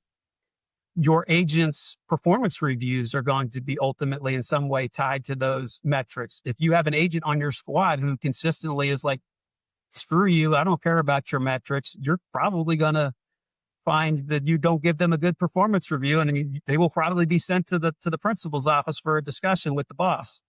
And of course, the bonuses, the SAC bonus, if that is blinking red, we call it the Christmas tree. Every metric is either green or red, the Christmas tree report that we have. And if it's red, you will get a call from your boss periodically saying, why is this red? What are you doing to fix it? And then, of course, the SAC bonuses are tied directly to it. So in effect, people are being nominated for watch listing and watch listed. The SACs have financial incentive to do that. Do you know what an SAC makes, a special agent in charge of a field office? Now I have to look at the pay cap. It's probably about 200 roughly. I think that's right too. I looked at them previously, and I think they're called SES. Or at least, I think the SES 4. So it's like the lower number is lesser pay, and then it goes up, and the top tier SES 1 is like director level. Do you know what the bonuses look like? Do you have any sense of what those are financially? I do. I have heard that the bonuses start at about 40,000 a year.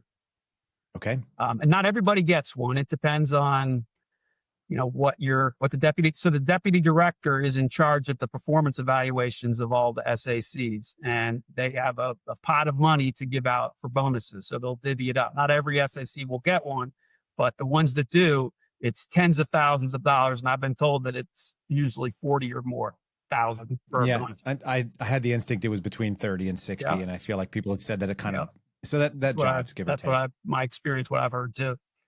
And, okay. So we're talking about what's potentially, 20% of their overall salary. That's a lot. Boost. That's a ton of money for most people. And FBI agents are notoriously cheap. Can you validate that? Oh, most certainly. That's right. I don't know why that is, but it is true. Yeah. All right. So you're not just doing it because it's the right thing to do. You're not just doing it because you're literally trying to make sure that your boss's boss's boss gets a bonus so that your boss's boss is happy with your boss. So you get a good review so that you can promote to the next level. So getting back to the specific cases. So we took a big detour there when we started talking about the fact that each case has to be separate under domestic terror. That's important because every case has to have its own independent predication to open. And so in domestic terrorism, there's actually like an added element threshold. You said the DT triangle you're signing there. That's exactly right. And one of the three elements that you don't see in other things is because it's domestic terrorism, you have to, establish that the alleged crime was motivated by an ideological belief, right? So that ideological component is required and essential in addition to an allegation that a federal criminal law was broken. So let's look at this case for a moment. You have a street fight. The police call it a simple assault. These three individuals, their job actually, they were bail bondsmen, okay? Interesting. Bail bondsmen can sometimes be armed, right? Yeah. One of them was armed. And when the police confronted him, he handed over his sidearm to the police officer, and the police officer said thanks, and then gave it to his friend there on the scene. He wasn't seizing it or anything like that.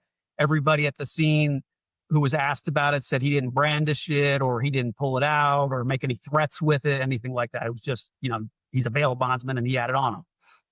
Okay, so to make a federal domestic terrorism case, you have to allege a crime. So one of the crimes that they alleged was that they were in possession of a weapon during the commission of a crime. Nice. Now,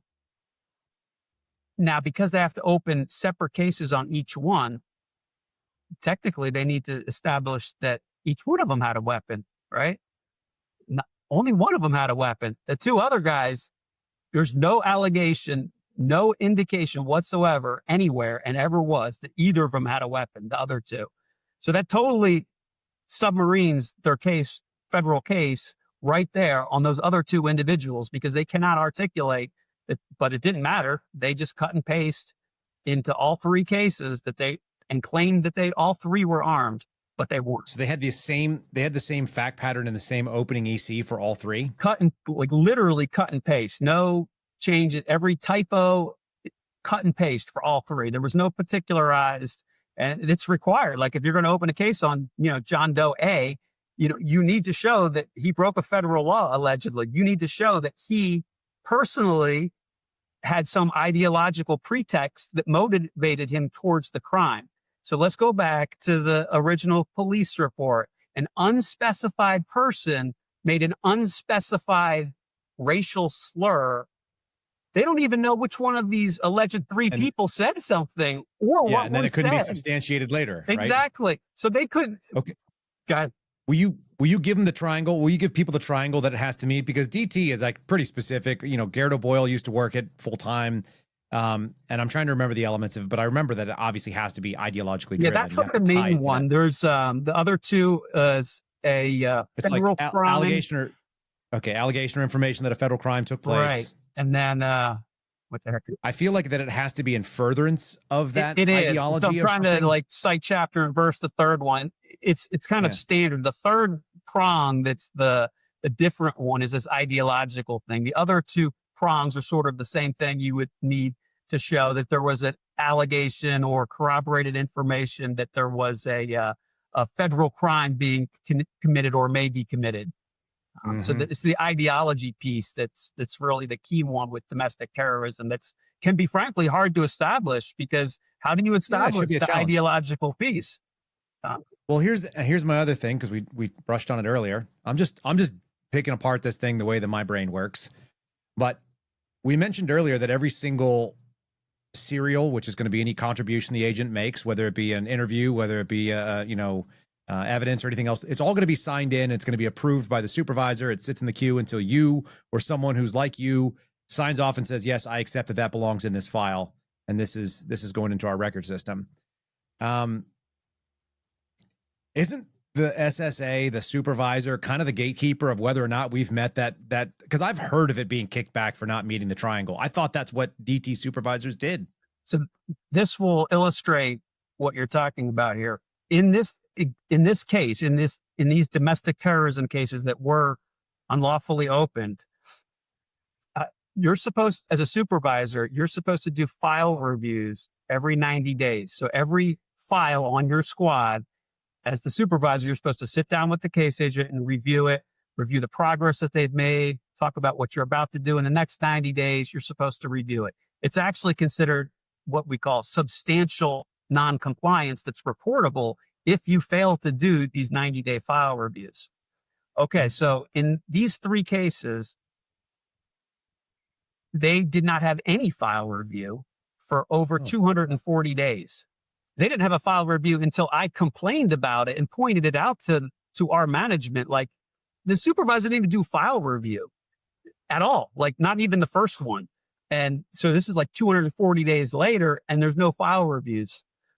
So, I mean, that's right there is a substantial, and I reported this, of course, to OIG as well about the case. Like, the supervisor didn't do his job either, and management didn't do their job ensuring that the supervisor did file reviews.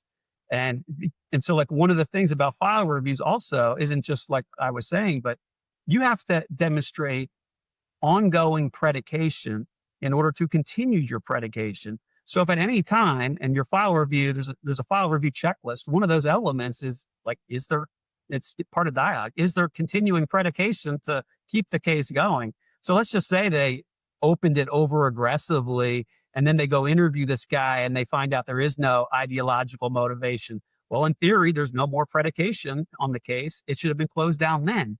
But of course, that didn't happen. And of course, there was no file reviews to catch it from happening. I mean, just complete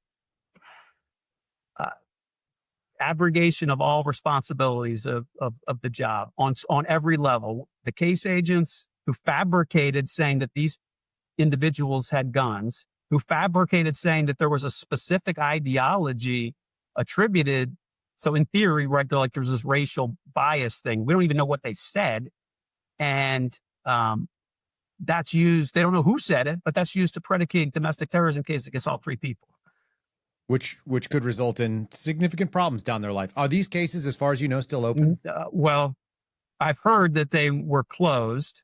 I've heard that they were closed. So I was accused of sabotaging their cases. That's my other favorite thing they do to you. Oh, you did the right thing. You called out that they didn't have a real case, and your fault because they closed them. So my process was when I was asked to approve surveillance on these cases. These weren't my cases. And so when that request comes to me, I look at it, and in our office, we have had a lot of problems with our surveillance being inappropriately utilized in armed and dangerous situations. So I had always taken a position of more carefully scrutinizing what we are doing. Plus, Can you scratch in on that just so people understand why that would be with your particular surveillance squad? yeah. So our surveillance team is unarmed. And so they have no means to protect themselves. And they're out surveilling people. And like, so take like your criminal drug subject, right? Like you could be in a very rough neighborhood surveilling people who are known to carry and use firearms. And if they make your surveillance, your agent at your surveillance officer has no means to defend themselves. You're putting them in harm's way. And so that's why we created and have the SOG, which are the agents that are armed and trained specifically for surveillance. But in a small office, we didn't have an SOG team. We only had an SSG team. And so there was an increased pressure to surveil people that may have been armed in our office, which is a whole nother protected disclosure I made as well. That's another show, brother. And so on this case, I'm looking at the case, and as I'm reviewing it, I'm like, this doesn't make sense. I don't think they have predication. What? And I told my boss to steal, but I thought I was just missing something. Like maybe I just didn't see the paperwork or the thing. And so I just keep looking and digging. And the more I look, the worse it gets. Like I'm not mistaken. And not only am I not mistaken, but there's this, and this. And so the surveillance request that I refused to approve, I want people to know that this wasn't on the 3 people that were in the fight, which is ridiculous enough to begin with. This was surveillance on 3 of their coworkers. No, it was not. Yes, it was. This is on known associates of your subjects that are not actually terrorists that got into a street fight. Right. So I didn't realize that part. Yeah. So, well, I don't think I heard that in the previous interview. Okay, so these are peripheral figures. These are 3 individuals that they wanted to go out and interview that worked with the subjects who got into this street fight. And so you're now surveilling people that have like no case on them. And I was like, whoa, that seems weird. Are we allowed to do that? And I should know that, as the surveillance supervisor. So I asked our CDC, hey, are we allowed to surveil people who aren't subjects of cases? Like, what's the boundaries there? He's like, well, I reviewed it. I took a look for you. And yeah, you don't have to be a subject of a case to be surveilled. We can surveil anybody. You just have to articulate an authorized purpose. That's right. I was going to say, because I know I've surveilled people that they wanted to bump but there was an assessment on them. It's like, oh, this person might be a CHS one day. Yeah. We'd like to recruit them. Can you pattern a life them, find out where we might be able to bump them? That's an authorized purpose. I don't think a lot of people would be upset about it per se. I mean, like people might be upset, but I wasn't upset about it. It's like, okay. I agree. Yeah, we're going to. But this is where the FBI has so much subjective latitude that it can be easily abused in a split second. So, right, like, yeah, we might want to surveil somebody for those purposes you just said, and they're not subjects. That makes sense. And I think most people would probably say that that's legit. But now, how easy is it to just surveil people to the process is the punishment? Think that way, right? Like guilt by insinuation. So those 3 people that are just coworkers, start noticing cars following them or something, maybe make surveillance. And then the whole reason for the surveillance, this is so ridiculous. The ASAC who said how essential this was, he called this a operation. This is an essential operation to collect information before interviewing the 3 coworkers. I mean, it's just preposterous. And so they want to interview them just to ask them questions about their coworkers, right? So let's just say that they make surveillance, because that happens sometimes. And then the FBI shows up asking questions, doing their, knock and talk type thing. How are those coworkers not going to look at those 3 people when, FBI potentially tells them, yeah, we're investigating domestic terrorism matters here. And, hey, have I been under surveillance? I've noticed some things. I mean, talk about a chilling effect. I mean, why should an American have to put up with being surveilled, and then for the subjects to be guilt by insinuation, potentially lose their job over it, right? Like maybe they go and interview the guy's boss, and the boss is like, hey, I just had FBI surveilling me and coming to talk to me. You need to get what the hell have you guys got me with? Yeah, what'd you guys get me locked up into? Exactly. Right? And there's nothing there. Bill, what I just recognized about the things you said is that you are thinking like a man who was not always going to be a part of the FBI, and that you might want the citizen Bill Taylor to experience a different version of the FBI than what you saw. Yeah. I mean, that's what I always think. I mean, I'm an American, and FBI agents are Americans just like everybody else. Like, why don't more folks like think in those terms? Like, wouldn't you expect more out of your FBI than going around and harassing unnecessarily and making the process, the punishment? I mean, those are Gestapo tactics that I never wanted to see happen, and I never would want to participate in. I can't believe that these other folks did and would. But so that's the question, though. You just asked it, so I'm going to ask it back to you, though. Why do they do that? They were motivated by, well, yeah, I can't speak to somebody's motivations. Sure. But in my estimation, I just have a hard time. I mean, I can contemplate reasons why, if I'm giving even maybe a benefit of the doubt, perhaps, like I was an aggressive young agent and maybe I didn't know any better. This agent that I was referring to that opened the civil rights case, she was a very young, new agent. I don't know, given the benefit of the doubt, maybe she didn't know any better. She's very aggressive, but there's no oversight either. And then you have senior agents that were doing it. Because that takes me to the supervisor. Theoretically, a supervisor signs off on everything. And then the domestic terrorism cases, those were senior agents. You can't cover them with like, hey, I was a new agent type thing. And they made material misstatements. Like, you can't get around the fact that those certainly appeared to be intentional misstatements in their opening ECs. And it's just inexcusable. And so that's the situation we ended up in. That we have all these 3 domestic terrorism investigations open for no good reason, for metrics, and people's rights are getting violated. Nobody ended up getting prosecuted. The cases, I believe, were closed, but there could be far-reaching ramifications for those 3 individuals. What is a retired FBI agent who you would run into? Fill in the blank, doesn't matter who it is, somebody that you randomly come across. Oh, you worked in the FBI too? Yeah. Oh, you're that guy that made the allegation about those DT cases. What do they say about you? What's their pushback, the mountain out of a molehill type argument they might make to you? How would that come in? If you were playing devil's advocate against your own whistleblower stuff, like, how do they? I don't know. Like, I've kept very quiet. Like, I spoke with Judicial Watch a couple weeks ago, and now but I've never publicly. Yeah, no, we're going to piss some people off with our talk, so that's going to be the fun part. So when they run into you, what are they going to say back to you? Because there is a bureau response to this, it seems like. Yeah. And I don't necessarily like what you're saying. Makes perfect sense to me. Yeah, the bureau response is, I'm a bad guy. I did the wrong thing, and I had no right to do that.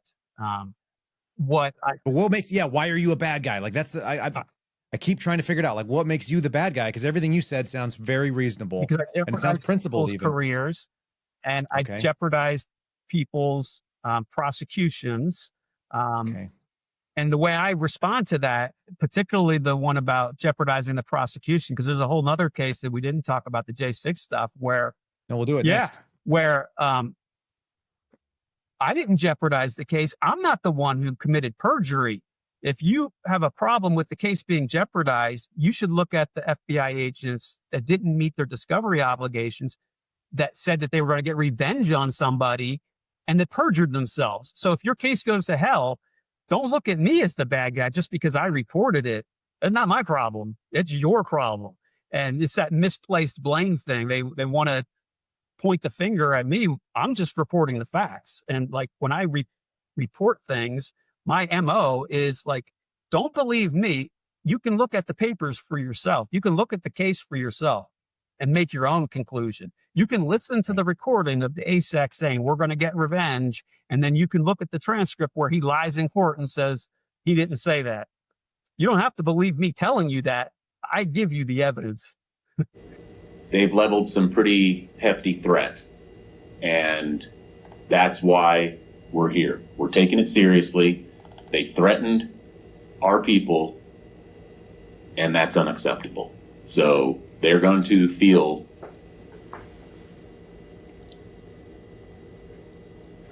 our revenge. Okay?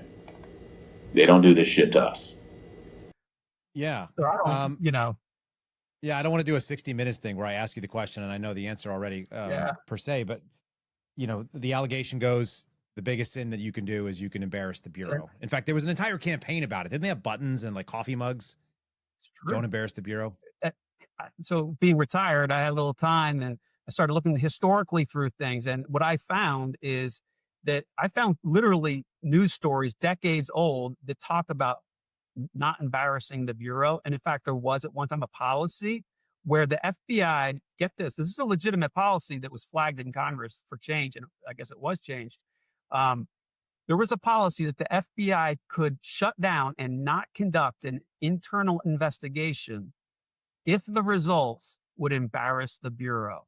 That was an official FBI policy that I found in news articles from decades ago. And the other thing somebody told me that they had buttons in Dallas field office that said DEB, don't embarrass the Bureau. They were like little handouts for professional staff and for new agents and stuff to remind you not to screw it up. That's the number one rule. And it's unfortunately true. Why? Like, I don't want to embarrass myself or the Constitution. I don't really care about, embarrassing you if you did something wrong. You deserve to be embarrassed and shamed and, fix it. Don't cover it up. And we've engendered a culture of covering it up through don't embarrass the Bureau. And there's been an unbroken history that you can look back to of nothing but scandal in the FBI's history.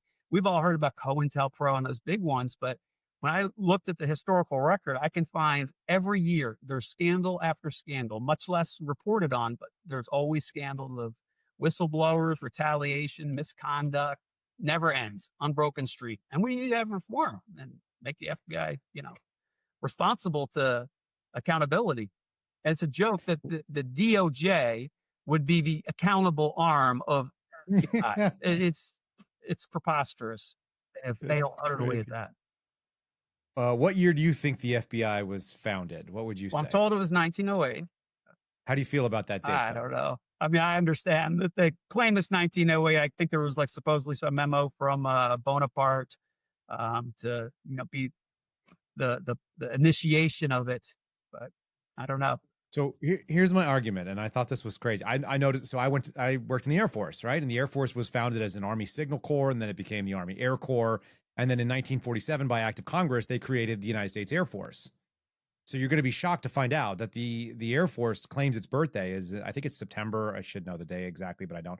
September of 1947. I'll get a fact check in the comments below. Somebody will tell me. It's like, whatever. You'll get blasted too. How do you not know that? I know, and I ought to. And then I also realized that I don't care. It's not that important to me. But what I do know is that they got an act of Congress declaring when they were, and that was in 1947. So the birthday of the Air Force is 1947. The FBI had a memo declaring that there was going to be a Bureau of Investigation. There's your Bonaparte, 1908. And they claimed that their birth date, even though in 1935, Congress named them the Federal Bureau of Investigation, gave them authorization to carry firearms, which is the modern FBI. So when I heard that in the first week I was at the FBI, I was like, any girl that lies about her birthday is going to lie about some other things too. It's exactly true. Is that not a reasonable conclusion for investigative minded people? Right. I mean, when you identify as an FBI, when you think about it, the things you think about are, firearms and things like that. I mean, that clearly seems to be a more logical date of inception for the FBI as we know it. Like your name, for example, the fact that you can authorize to carry weapons. I mean, right. Yeah. The modern internization. Like I said, there was an Army Signal Corps that used to have aviation. There was an Army Air Corps. They existed for sure. You can track it back. They don't claim their date of birth to be, back then as the Signal Corps, though. That's right. It's when you become your own animal and you step out on your own. The FBI is different, for unknown reasons. Yeah. Again, like I said, and I think it's just for legitimacy. It's I think initially they wanted to claim those earlier years for legitimacy and for status. And then at some point you're stuck in a lie where you can't say that we've been around for, 90 years. You say we've been around for 108 or whatever it is. It's a strange movement. Let's talk about the J6. You've sort of tossed a couple of the peppered details of perjury. These are tip of the iceberg things. These are small instances. And I bet if we went through and evaluated cases, we'd find dozens and dozens of examples in every field office, unfortunately. There's no doubt. Okay. All right. Where do you want to start? Just go. Lay it on me. First of all, why don't you give me, broadly speaking, what you saw happen on January 6th and how you saw the Bureau react to it? And then maybe how you came upon this case that ended up having perjury. Yeah, sure. Let's do that. Let's go big to narrow. Sure. I don't believe that anyone has the right to assault law enforcement, right? I mean, we can argue and disagree about J6 broadly, but if you were assaulting somebody that day, I believe you should go to jail for it. You should be held accountable for it. There's no, in my mind, that's how justice works. Sure. And what do those punishments look like for assault on a federal officer, the AFO charges? I didn't work crime my whole career, so I probably am not the best person to speak to it, but I'm assuming. Would you think it's 20 years or 4 years? You tell me. What would be a standard AFO chart? The standard AFO is declined to prosecute. That's the standard. Well, right. In your typical cities, right? You get AFOs all the time, and they don't even get prosecuted. That's for sure. Yeah, no. So there are definitely a few of them. This is more dialogue, I guess, between you and I on this, because I was in DC at the time. But I would expect that some of these things, because DC is a little different, and you have 2 federal court levels. One of them is the Superior Court, which is like a state prosecution, and the other is the District Court. They're both federal. It's the same AUSA that could bring it. Generally, I would imagine that trespassing charges and assault on an officer, they probably don't end up in the District Court because they're lower level offenses. It's like, oh, you punched a cop, like you're a dick. You're going to go and you're either going to get community service, or you're going to get a 1-year probation if you have nothing else going on, or maybe you serve like 18 months, or maybe you do, there's some level of accountability to it. It depends on the amount of injury.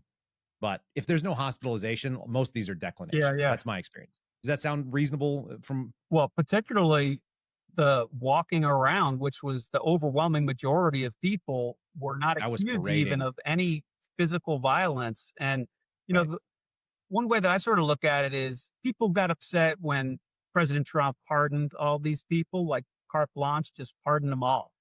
And my contention is this, like if DOJ would have used restraint and discretion and only charged the handful of most egregious people who physically assaulted people, I would bet my paycheck, my career, that there would never have been any pardons. And nobody would have agitated for exactly. Nobody would exactly. It would have been, okay, well, there was like 2,000 people or so that trespassed.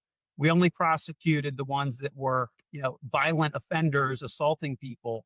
Right. I got video of these 60 people hitting a cop with a flagpole, and we're going to hit them, and we're going to make them remember it. I guarantee you there would have been no pardons whatsoever. And only reason why they did a carte blanche is how are you going to basically litigate? Okay, this guy created a little bit of violence because he pushed this guy. The other one, beat him over the head or something. We're just going to pardon them all. And so if a person's upset about the pardons, I mean, it was the overreach that caused the pardons, not because people got hurt. It's because there was an overreach of prosecutions for people just walking around, and many of them were doing just that, just walking through. And I had somebody tell me, who was there. I showed up afterwards when the barriers were down. I didn't know that there was some magic line that suddenly made this a misdemeanor or a felony that I'm going to get charged. How am I supposed to know that? I'm just milling about outside with everybody else, but now I'm getting prosecuted because of this magic line I wasn't aware of. That's grossly unfair. There's no mens rea, no knowledge of what the crime was in the first place. And it's not that they're ignorant of it. It's like it doesn't even look like a crime. I'm going to say what you said in a different way. I think that the bulk pardon move was a indictment of the DOJ's process more than a vindication of the people who walked around through some place they shouldn't have been. Yeah. It's like the government process did something. Bill Shipley was a defense attorney for some of these guys. He's a former AUSA. And Bill says, the government's job is to make sure that there is a fair process.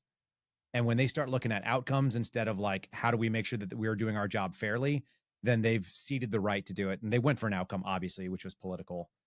How did you become aware of the case that you're going to tell us about? And then what were the details of it? So all of the J6 cases were worked locally by the field offices where the alleged subject lived, right? So it was managed in DC at our Washington field office, but all the people that visited that day, if they lived in Tennessee, where I am, then the Tennessee office, the Knoxville office, wouldn't investigate. They'd get a lead from headquarters, and then they conduct the investigation on the individual, go arrest him. So that's how this came to be. There was an individual here. It was in the press. I'll go ahead and use his name. Edward Kelly. He was allegedly one of the first people through the door. He was dressed in the full tack gear and the helmets and the vest and everything, and allegedly was one of those violent individuals. He wasn't one who was allegedly just walking through and getting charged. He assaulted people. So we arrested him on J6 charges, and he got released from his charges. He didn't go to the gulag. I'm not sure why. It seemed like if anybody would have kind of qualified for it, it might have been him based on the allegations against him. So he gets released and comes back to Tennessee, where he lived here, and he promptly proceeds to form a conspiracy to kill the FBI agents involved in the J6 investigation here in Knoxville against him. So like a legitimate conspiracy in so much as he recruited people that he didn't participate in J6 with, but people that he knew locally to carry out this assassination. I was on his list of people to assassinate. And so were 35 other people in our office. Obviously the case agent herself was like the primary target. And so he comes Does back. Does this fall into a DT triangle, or we get pretty close to that with what we're describing here? I'm like not an anti-government. Actually, I'm not clear on that at this point. I have to go back and think. I never actually thought about whether that case against him, the subsequent case, was a DT case or not. Well, I mean, I'm just hearing that you could probably predicate it if there's an anti-government ideology, which probably wouldn't be hard. I don't recall threat of violence if it was predicated right? as a DT or not. I'd have to go back My and guess noodle is, on that. Okay, but anyway, this would be more of a righteous kind of case. Yeah, There's no whistleblowing that's required. I agree. Like there was lots of what I would personally say are unrighteous cases, but this one was probably a righteous case. He comes back home after getting released on bail, and he starts this plot to kill everybody that was involved in his case. So in the J6 case, every defendant had access to discovery, but there was a protective order on the discovery, right? So the court issues a protective order outlining the terms and conditions to which the defendants in the J6 case can access the discovery materials. Okay, so one of the conditions is that, of course, like the AUSAs are responsible for redacting any information that shouldn't, be in there, like non-witnesses' names, like employees that have nothing to do with nothing, but their names are just on the paperwork, right? That's a typical thing. You redact people's information, their names that aren't going to be witnesses. Another one was that the defense attorneys for the J6ers, they were not permitted to give unfettered access to the discovery materials to their clients. They had to be present with them. The defendants were not allowed to take notes, like handwritten notes. They were not allowed to retain copies of anything. They could just basically simply view it.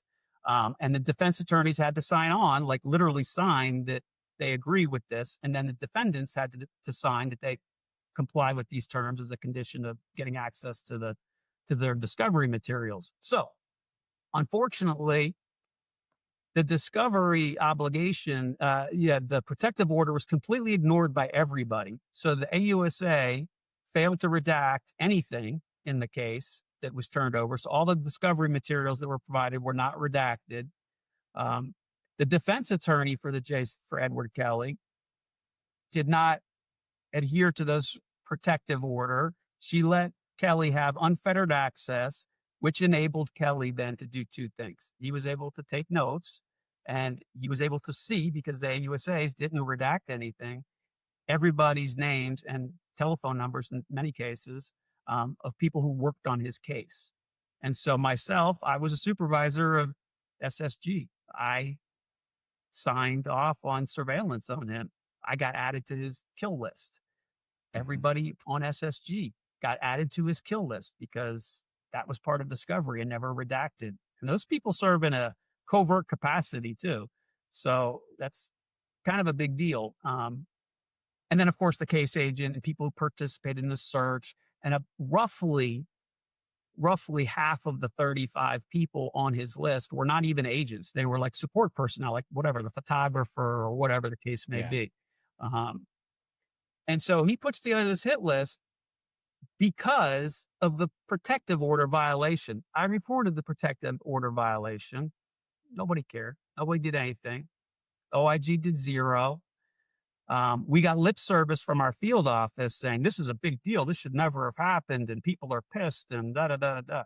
Never did a single thing. Never did a single thing. So he recruits 2 people. Go ahead. Yeah, I was going to say, what do you feel like, just as a man out there in the world and an armed federal agent at the time, what do you think your responsibility is for your unarmed surveillance people? Like, how did you feel about that? Yeah, I specifically? felt horrible for them. I mean, did you feel like that there was an obligation, FBI or otherwise, to make sure they were safe? Absolutely. They're unarmed, and there's a blend of people. I mean, they're not, We should probably explain that a little bit, only because I know SSG. Yeah, so there's a blend of people. There's men and women. There's old and young. These are not, agents. And so you want a blend of These are skinny and fat. These are tall and short. These are all walks of life that you can imagine. There's a 250-pound, 25-year-old gamer man with glasses and a neck beard, and there's a 60-year-old woman who's, skinny and looks like a librarian. It's 100%. They look like 100% right. Go grab a sample of people that are on a bus, and any one of them could be an FBI surveillance asset, but they're not armed. The armed guys look like me. The armed ones look like me. That's right. Exactly. And some of them look like you. A couple of them look like you, because I had guys like you on my squad too. They got a little more gray in their hair, but we look like we know how to handle a gun and know how to handle ourselves. So they were terrified. And some of them were exceptionally terrified that, like, this J6 person who has a hit list together is literally going to find them and kill them. He's recruited people to do such. What did that recruitment? Can you dig into the recruitment piece? I don't know, but for the grace of God, perhaps, he recruited 2 people to this scheme, and one of them decided that he wasn't really going to go along with this plan and decided to go to the police, and the police came to the FBI, and sort of, we took it from there, if you will. And that individual, became an informant for us. And so he furthered the plan with the guy to collect evidence on him, which is all another story. I mean, it's all in the court records. His identity is not really protected or anything, but thankfully, because this seemed to be a very serious and true plot. Like, he was talking about conducting training with them, caches of weapons. He was talking about if one of us get arrested, then you guys go initiate the plan, hit the building. So they had their plan, their concept, their con op was, hey, we're going to do this at distance. We're going to do like what they call assassination missions. We're going to hide in the bushes at distance and like kill these people.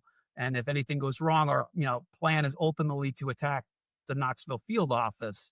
And we had seen talked about locations and plans of like where they would be operating from. And so it was very credible. I mean, obviously we also had recordings that were played in court about it and everything as well. But would it be fair to say that this was driven by the subject and not one of the FBI driven sort of setups? Because we get those as well, where we see this was driven by the guy himself. That's a tough one. I have mixed feelings about that, and I'll give my mixed feelings, because they go back and forth. So here's the thing. As soon as we learn about this plot, this guy's on probation, parole, like he's on bail. Yeah, he's on release. We violate him and send him back. End of story, right? Why are we going to allow this plot to continue? Let's just nip it in the bud. Go ahead. What would that be, Kyle?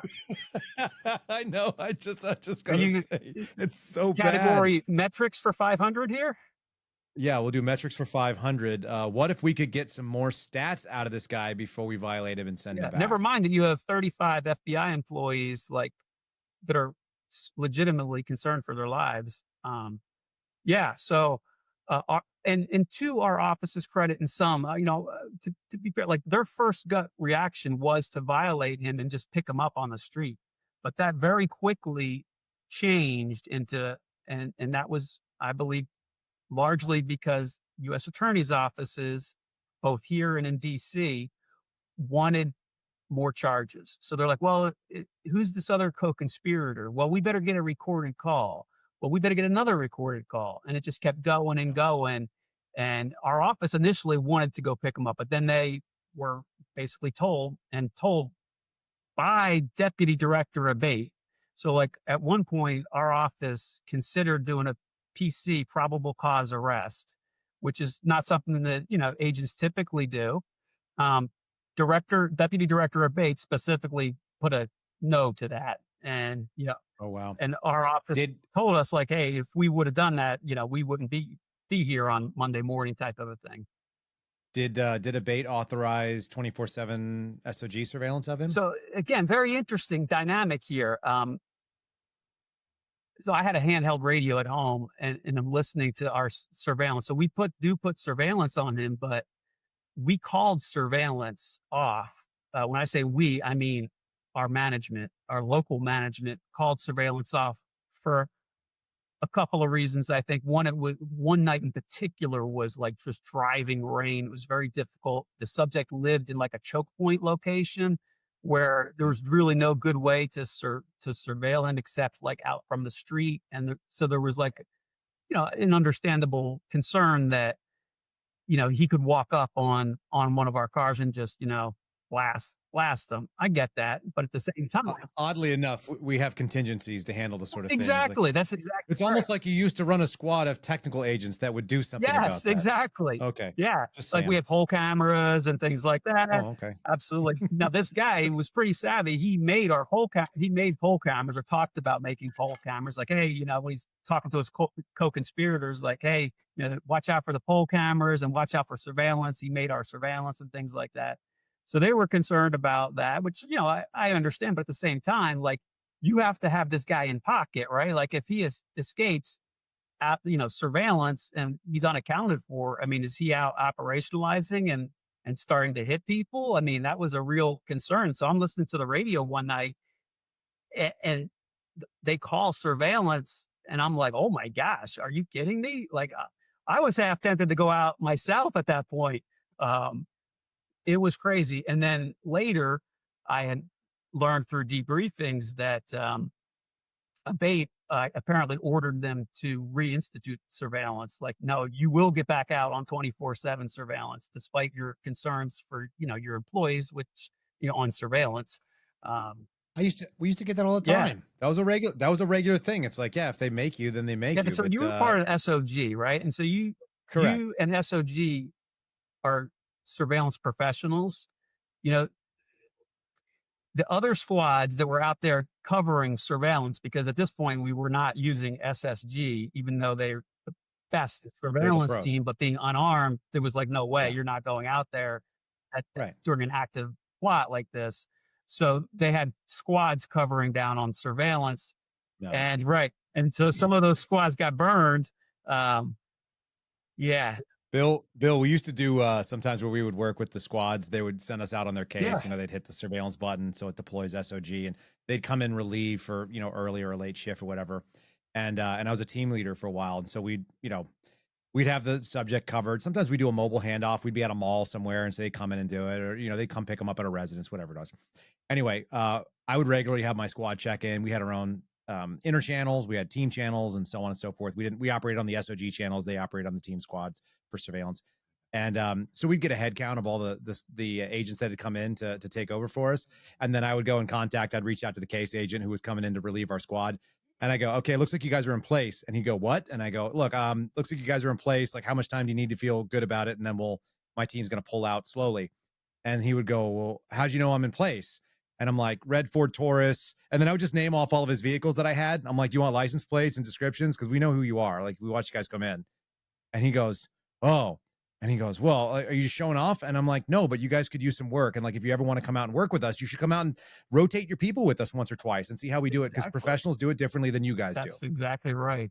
And that's how you get burned. And that's how you get made. Because I could spot them. And I know some bad guys are better than some FBI agents. Yeah, for sure. No doubt about it. Yeah. And if you do it every day, look, I mean, I did it thousands of hours a day or thousands of hours a year. You do it for 3 years. Yeah, you get good You at get it. good. Absolutely. It's just Yeah, like, I'm not good anymore. yeah, no, same for here. sure. Like when I worked drug stuff, we did a lot of our own surveillance, and I definitely improved my surveillance skills quite a bit. But then obviously after not doing it, those skills Yeah. perish. I mean, it's like any other skill. And so like these agents work in surveillance and they're from, whichever, typical squad that never does surveillance. It's all from CI. They, 'Cause CI actually, has we time did to do have it. a CI squad out there doing surveillance. Of Then course. they did get burned. Yep. Yeah. Of course they did. They're doing U-turns in Yeah, the and- middle of the street. Yeah.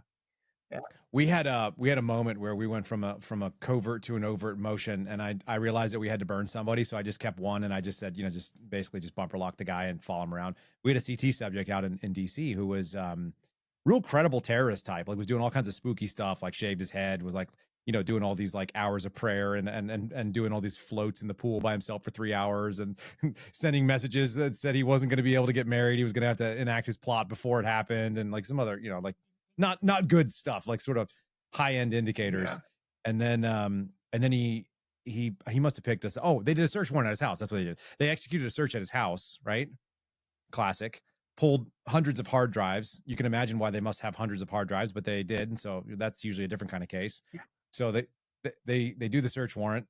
His brothers were sneaking up on the surveillance that were watching the house while they did the search warrant. So his brothers all looked like him, and they're creeping up and tapping the back windows of the agents from the K squad. So none of that's good. Like real ballsy stuff, bad right? Stuff. That's a bad day. It's really bad. So my team's holding outer perimeter, and we just said, hey, before you release the guy and you release the scene, like let us know. And we had a tracker on the car and all that kind of stuff, right? And so they released the scene, and then they called me about 5 minutes later. So they released him first, and then they called me and let me know, hey, we've released the scene. I said, when are you going to release it? And they said, we did 5 minutes ago. And I reboot the tracker because, it's not instant refresh necessarily.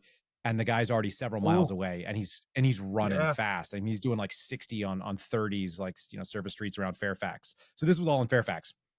So, haunts that we were familiar with. So he goes running down to where I lived, which was in Burke.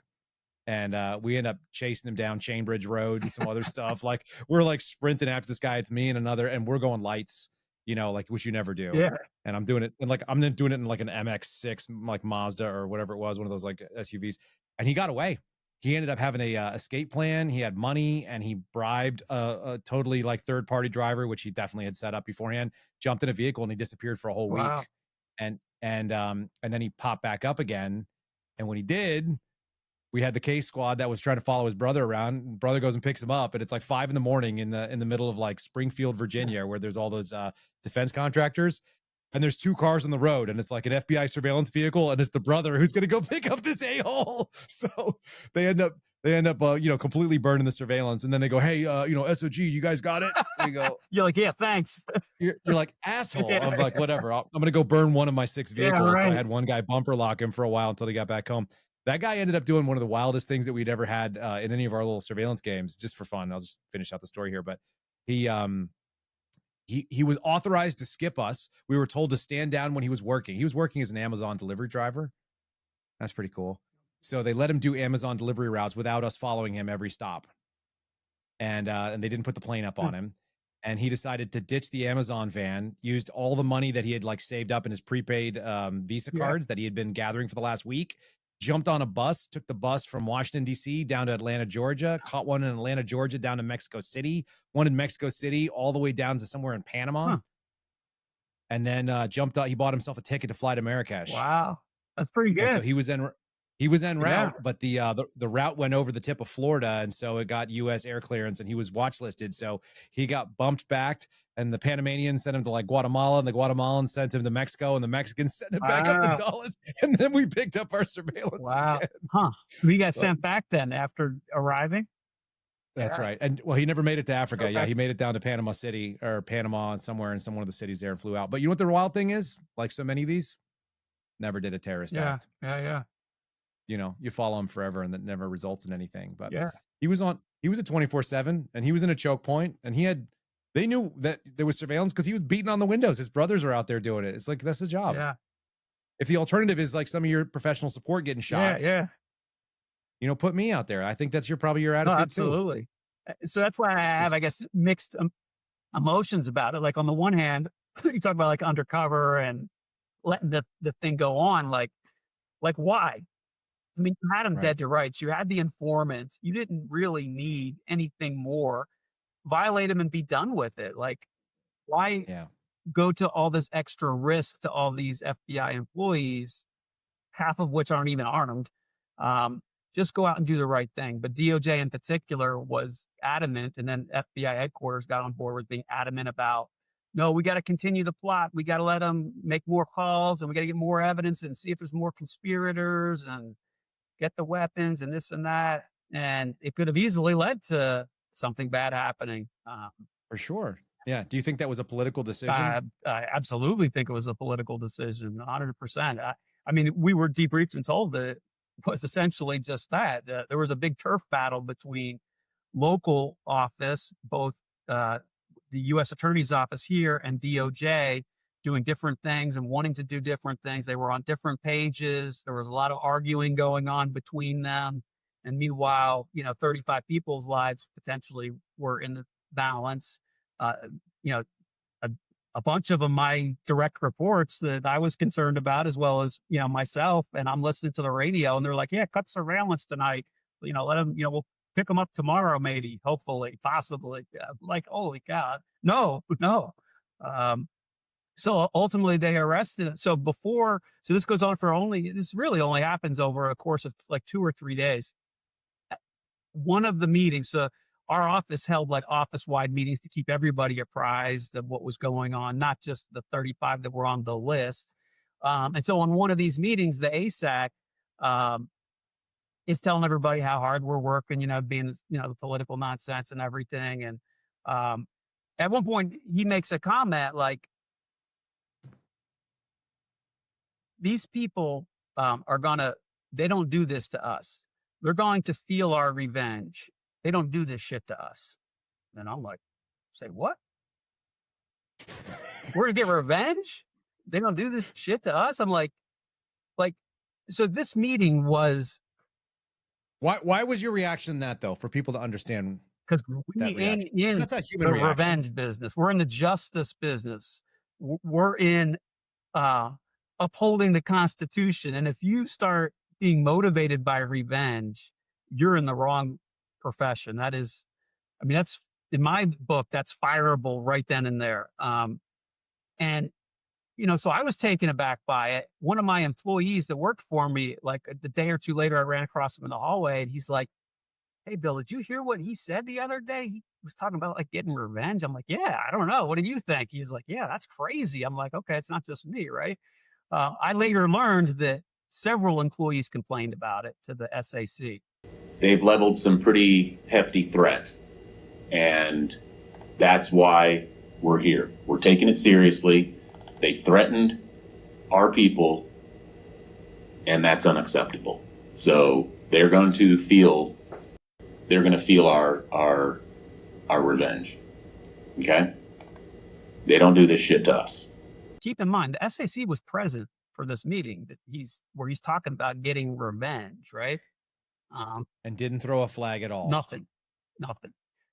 No redirect, like, hey, that's not how we're operating. That's not what we're about. None of that. So, and that's something. Complaints come in, apparently, myself included or whatever. And during our next supervisors meeting, not all hands meeting, but a month later after this whole thing is taken down or whatever, the SAC addresses the supervisors in this meeting. And he's like, hey, the ASAC, sometimes he gets a little excited and says things he shouldn't, about going in heavy handed and taking the place apart. And, we're not in the revenge business. I just want to make sure that everybody's clear with that. Right. And, he's doing his cleanup on aisle 7 routine for his ASAC that once again is talking nonsense. Now, that shows clear bias. That's reportable. That's discoverable to the defense in this case. And I knew that the FBI did not report this to the U.S. Attorney's Office, was not turned over to defense. And I have a real problem with that. That's due process. In my mind, was this guy guilty of everything he was charged with? Yeah, absolutely. I believe that. He is owed the same due process that every American is, whether they're innocent or guilty. And this means to an end mentality is completely unacceptable and needs to stop. And that's what this was, means to an end. You can like, so here's the thing that I look at and ask afterwards, like, this ASAC is telling people we're going to get revenge. They don't do this shit to us. He's talking to the SWAT team. He's talking to the people who collect evidence in this case when they go out and arrest them tomorrow in that case. Can you imagine a guy who already has hatched a plan to kill FBI employees, right? You go to arrest him and there's a shootout and he gets killed. After the ASAC called for the revenge on this guy and they don't do this shit to us. I mean, that to me, that's the end of the FBI, right? Like, it wouldn't be. I mean, you and I know it wouldn't be, but FBI ASAC calls for revenge on a J6 subject. SWAT agents go out and execute him the next day. Is the headline in the Post. It's what it should be, and yet I think that it actually would avoid that. Maybe. And what you're saying is actually not a unique situation. We did a case in Tampa where there was an SAC who was saying on calls with the United States Attorney and others, like, someone needs to take this MFer out, and this MFer is going to have to die, and there's no way you guys are going to take him into custody without killing him. Like, explicitly on multiple conferences. My boss, who was a former HRT guy, he's my supervisor, and he's appalled. He's like, you have to be so careful right now with your team and what you guys do, and you need to be really, really cautious about the engagement because now that's recorded. And he's like, I don't know how. And then I guess he wasn't on another conference call after that. He was removed, and they eventually brought in an interim. And that guy ended up being taken into custody, and he was, he went in like a baby kitten, and he's doing 20 years for material support of terrorism. And then his sister got shot by a cop because she pulled a knife on him. And so, some of these stories, if the headline actually came out, because nobody knows, I don't remember what the name of the SAC is, but he was saying that stuff, and your ASAC would have gotten away with it too. And if that shooting had happened, that story of revenge would have been buried because don't embarrass the Bureau. It wouldn't have been buried. Well, you would have been embarrassing the Bureau. I would have been embarrassing the Bureau for sure, which is fine. So I would be happy to embarrass then, them in that case. And in the case, and then we would have had to worry about you every night because apparently they don't do that to you. That's right. That's right. Bureau. So it's terrifying. So our SAC doesn't notify the U.S. Attorney's Office about it. So obviously the U.S., I believe, I obviously can't say with 100% certainty, our U.S. Attorney's Office does not notify the defense, which I am certain of. And so I write a letter to the court just prior to his trial to notify the court of the misconduct and violations in the case, namely 2 sections to my letter about all the protective order disclosure violations on the protective order. We wouldn't have been in this trial if those protective order in the original case would have been followed. There would be no trial because there would be no plot. And then I notified him of the revenge statement saying that, ASAC made this statement. And I quoted it very precisely. Yeah, I bet. Before or after your whistleblowing about the street fight? So this would be after. In fact, it was after I retired when I did this letter. So he didn't go to trial for this until after I retired, and not too long thereafter. And so I did this letter from retirement to notify the court. And nothing, zero, nothing. I'm like, what? Okay.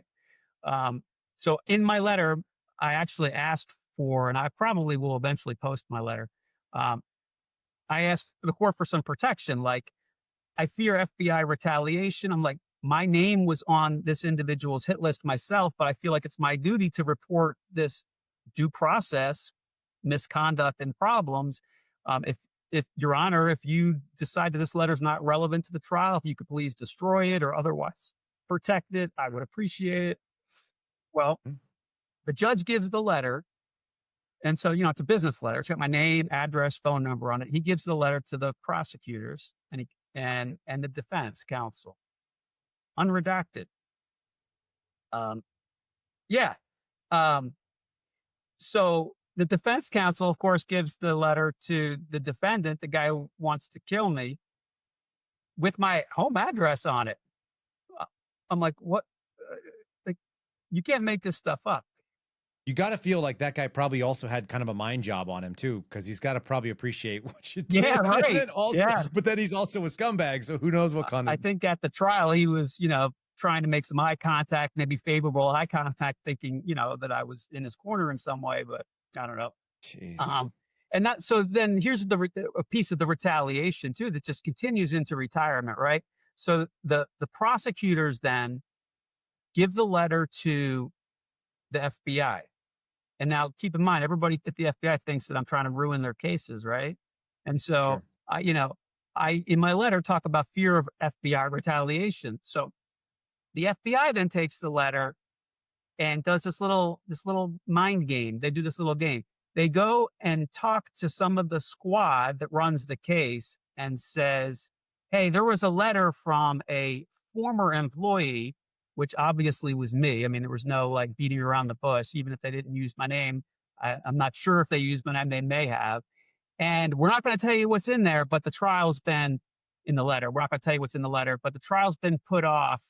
And this former employee is concerned about retaliation. So make sure you don't, I know some of you might be friends with them. Make sure you don't do anything that could be construed as retaliation. Thanks, guys. I would have been happier if they would have physically given them the letter so that they could see what I was complaining about, because many of them shared the same complaint about like this is completely inappropriate, this revenge comment and everything else that I complained about in there. But they set the stage for like trying to make it appear as if I'm trying to derail their case, further ostracizing me. So flash forward a couple of months to when the trial actually happens then. My letter's downrange. The CDC, the Chief Division Counsel, briefs the squad like, "Hey, a former employee, wink, wink, Bill Taylor, sent this letter trying to derail your investigation, your trial here," which, obviously it's like 35 employees were on a hit list. There's bound to be a lot of ire directed at me for doing anything that could possibly derail a very serious case like that. And so the trial comes, and as a victim, I have a right to be at the trial, of course. And I'm like a registered victim in the case. And so I show up to the case, and I mean, it was chilly in the courtroom. Like nobody talked to me. I was completely like shunned, if you will. There was like one or two people that ultimately, said hello or whatever, people that I knew and respected. And clearly those were the respectable people amongst the group. We didn't say much, but just a little bit of brief conversation. And then so I sat through the whole trial for the whole week. And then, so my letter was suppressed by the court, right? So the prosecution argued successfully, apparently, to suppress the letter and the allegations of the revenge remark in there. I was subpoenaed to testify for the defense because the defense attorney wanted to introduce the letter and ask me about, because my letter was just a letter. It wasn't an affidavit. It wasn't a sworn statement. And so I was like, fine, I'll be there and I'm happy to testify. If you call me, that's fine. So the first day of the trial, he walks over to me and says, "I'm not going to need to call you anymore." I'm like, okay, seems odd, but if you don't want to call me, then whatever. So the last day of the trial, the defense had only one witness, and that was the defense counsel called the ASAC who made the revenge comment to question him about his purported comments. The government opposed calling him as a witness. They tried to exclude it. The judge granted some leeway and allowed him to be called, even though the letter had been suppressed by the government. So defense counsel gets up there and starts asking the ASAC questions like, you'd say you're probably pretty mad about this whole thing. Yeah, I was really mad. And then he goes into the quote, like, "Did you say they threatened us and they're going to feel our revenge?" He says, "No." And then he tries to pivot off and say, he said, "They're going to see what happens when the FBI, is threatened or whatever." He's like, "Those are your exact words?" He's like, "Yes, I believe so." So he like clearly lied. Like he testified that he said what he actually said in the transcript, but then suddenly he got a case of the forgets when he said revenge. Now, this was not something you would forget, because lots of people in the office, several people, complained about it. I have no doubt that the SAC had words with the ASAC 100%. admonishing him about these comments.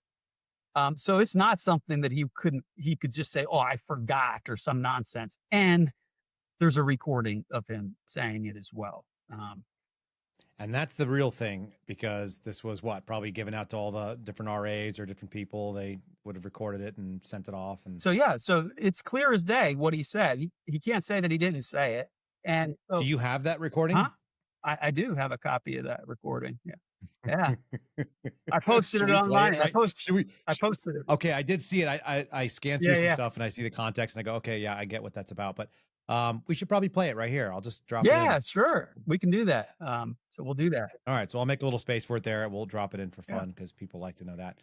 And so when he perjures himself, I'm sitting in the courtroom. My wife was with me in the courtroom. I look over to her. I'm like, he just perjured himself. And she's like, yeah, wow.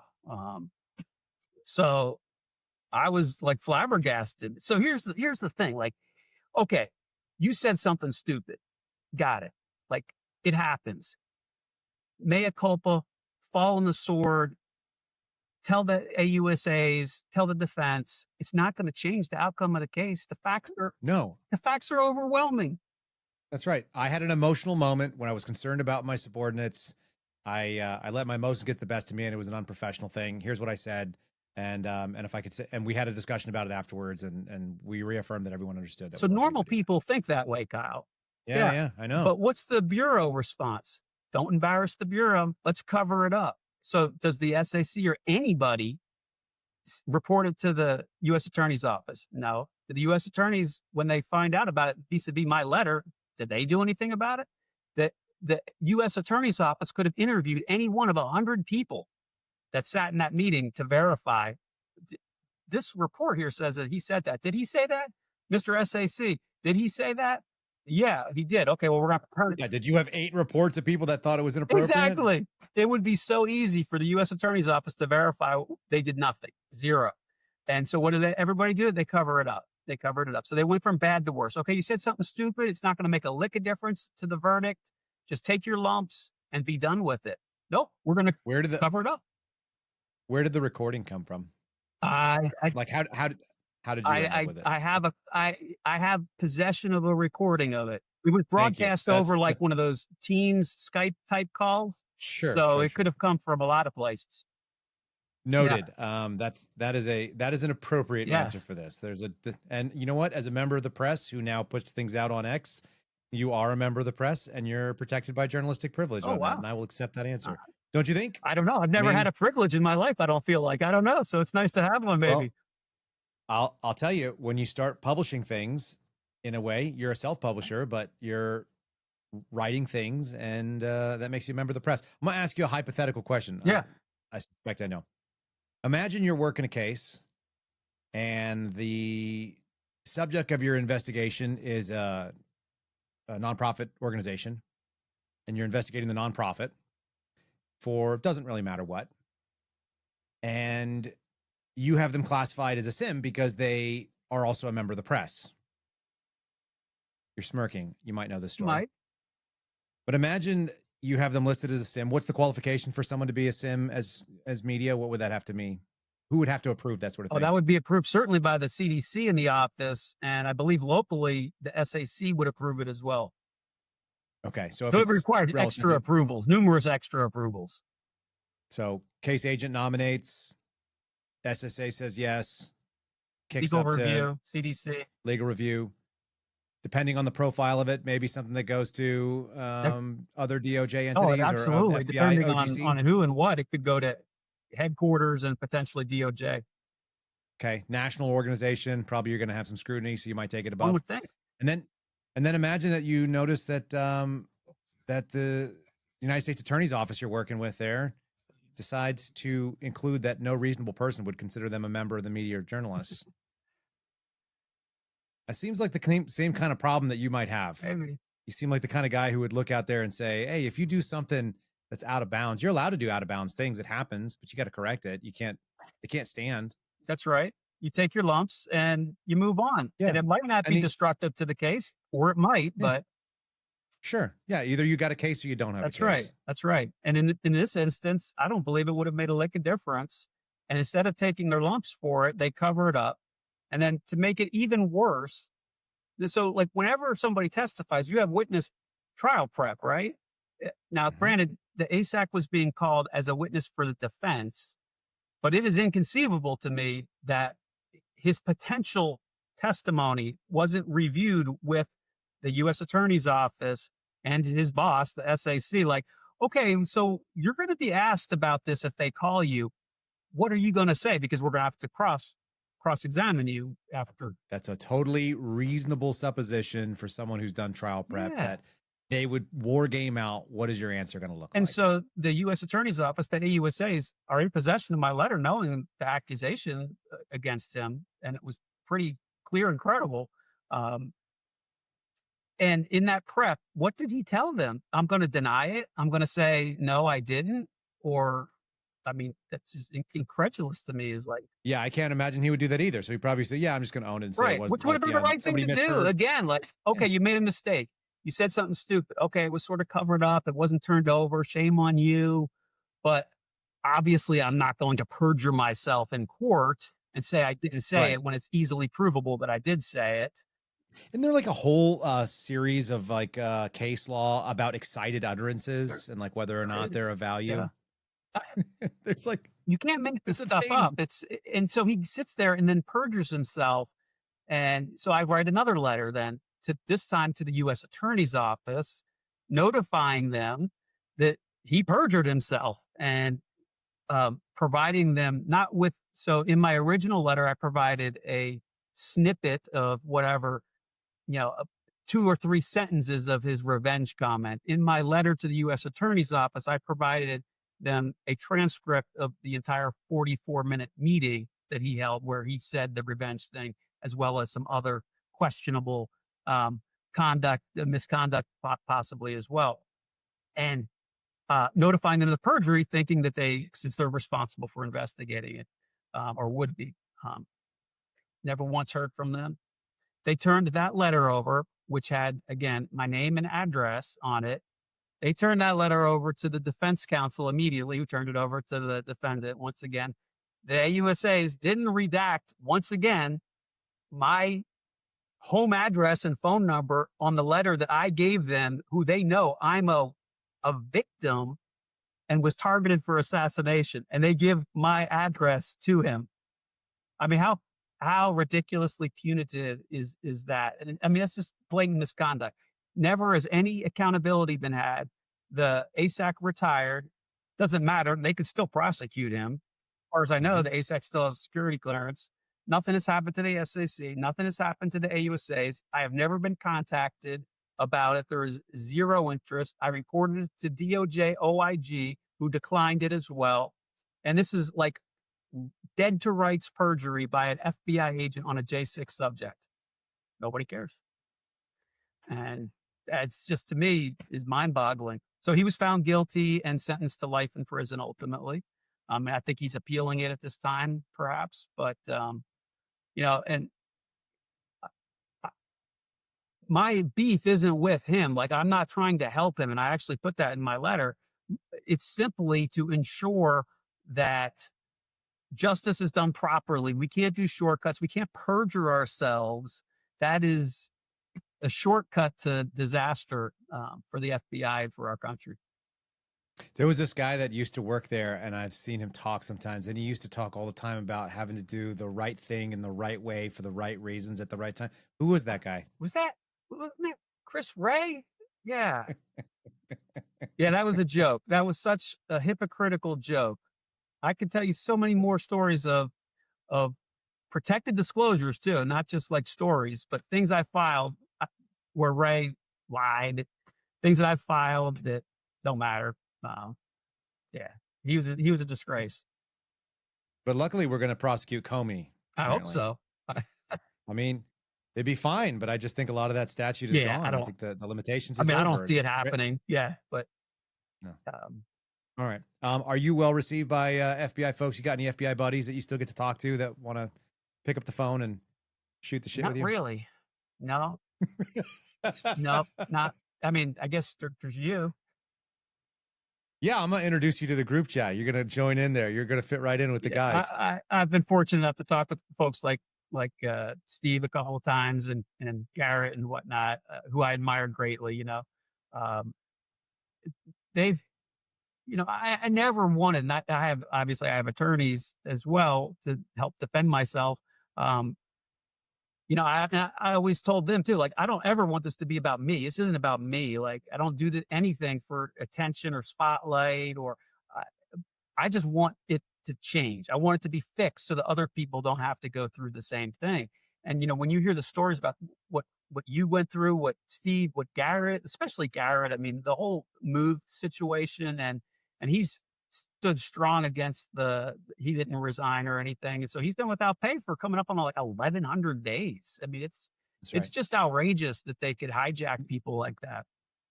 You know what the wild thing about Garrett is, and this is what I've always loved about him too, is that Garrett and I were talking when it happened to me. Like we were talking starting in October of 21, and I got removed in April of 22, and so we were talking all the way through. And it's not real until it happens to you. True. To be fair, like you could see it happen to other people. You watch what happened in that hearing, and you're like, "Oh, that sucks. That's Yeah. miserable." It's not the same as when, and we've got a whistleblower that came out of Kansas City who knew me at the time, provided me with information that needed to get to Congress, made a big difference in a big story that everybody knows, and instead of going and fixing the problem they had, they immediately went and found him, and also edge of retirement. He'd already dropped his paperwork. He was eligible, luckily, so he was in a KMA status, and they kicked him out. They walked him out the door. He was a guy that had, I think, 24, 27 years, something like that, and they boxed his stuff up and they threw it in the front yard as kind of a FU. Yeah. And so anyway, so Garrett went through the door doing the stuff that he was doing, knowing what it would look like. Because he already saw it happen to people that he talked to regularly that, it's like, hey, how you doing? Like, I don't know. I'm going to sell my home. And I sold my home about the same time that Garrett ended up getting kicked out. It was a real close. I can't remember which happened first, but it was a bad month, September of 2022, for Seraphin and O'Boyle households watching it. And it's like, he knew what he was getting into because he already knew what it looked like. It looked awful. And he still, held strong on it, which is something that, what do you do with that? I'm grateful. That's what I'm is. grateful for the fact that you guys knew each other and were able to talk.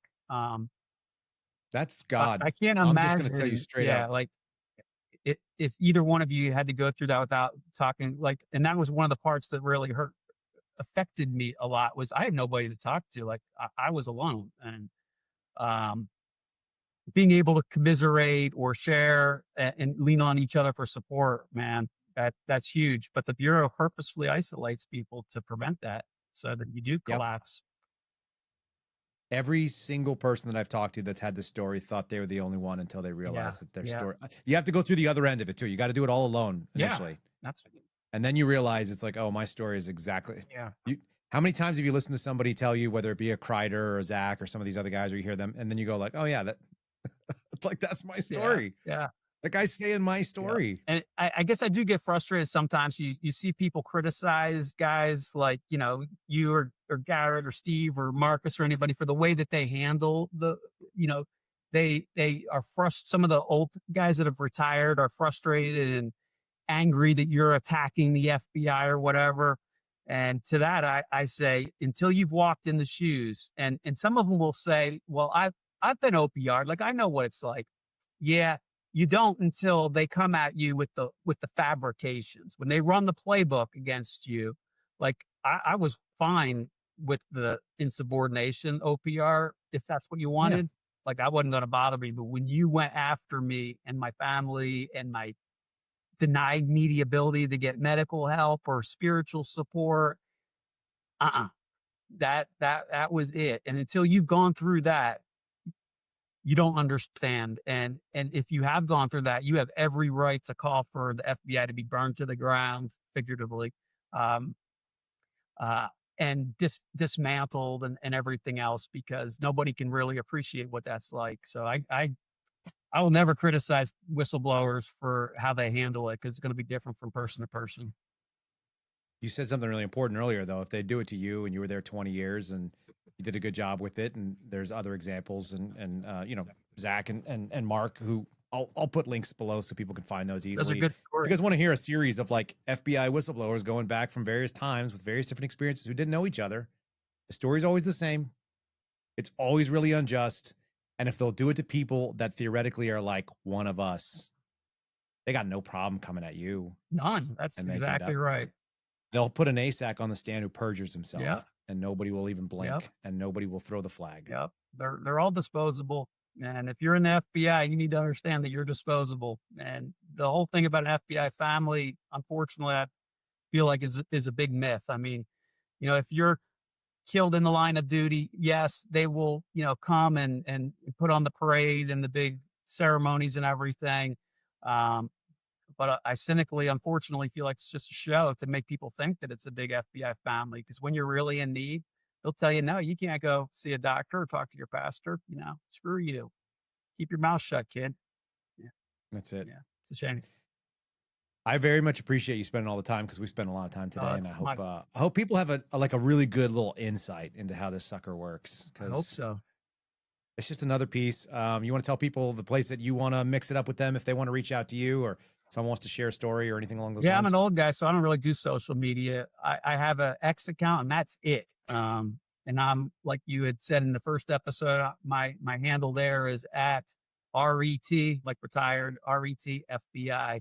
And that's where I, commiserate with people and post stuff that is exposing some of this corruption. I did a thing today exposing OIG, what I believe is OIG corruption. And I'll probably do some more of that kind of stuff too. So if you're part of the whistleblower community in particular, you'll find that you're not alone, and seek comfort in others that unfortunately share your same story.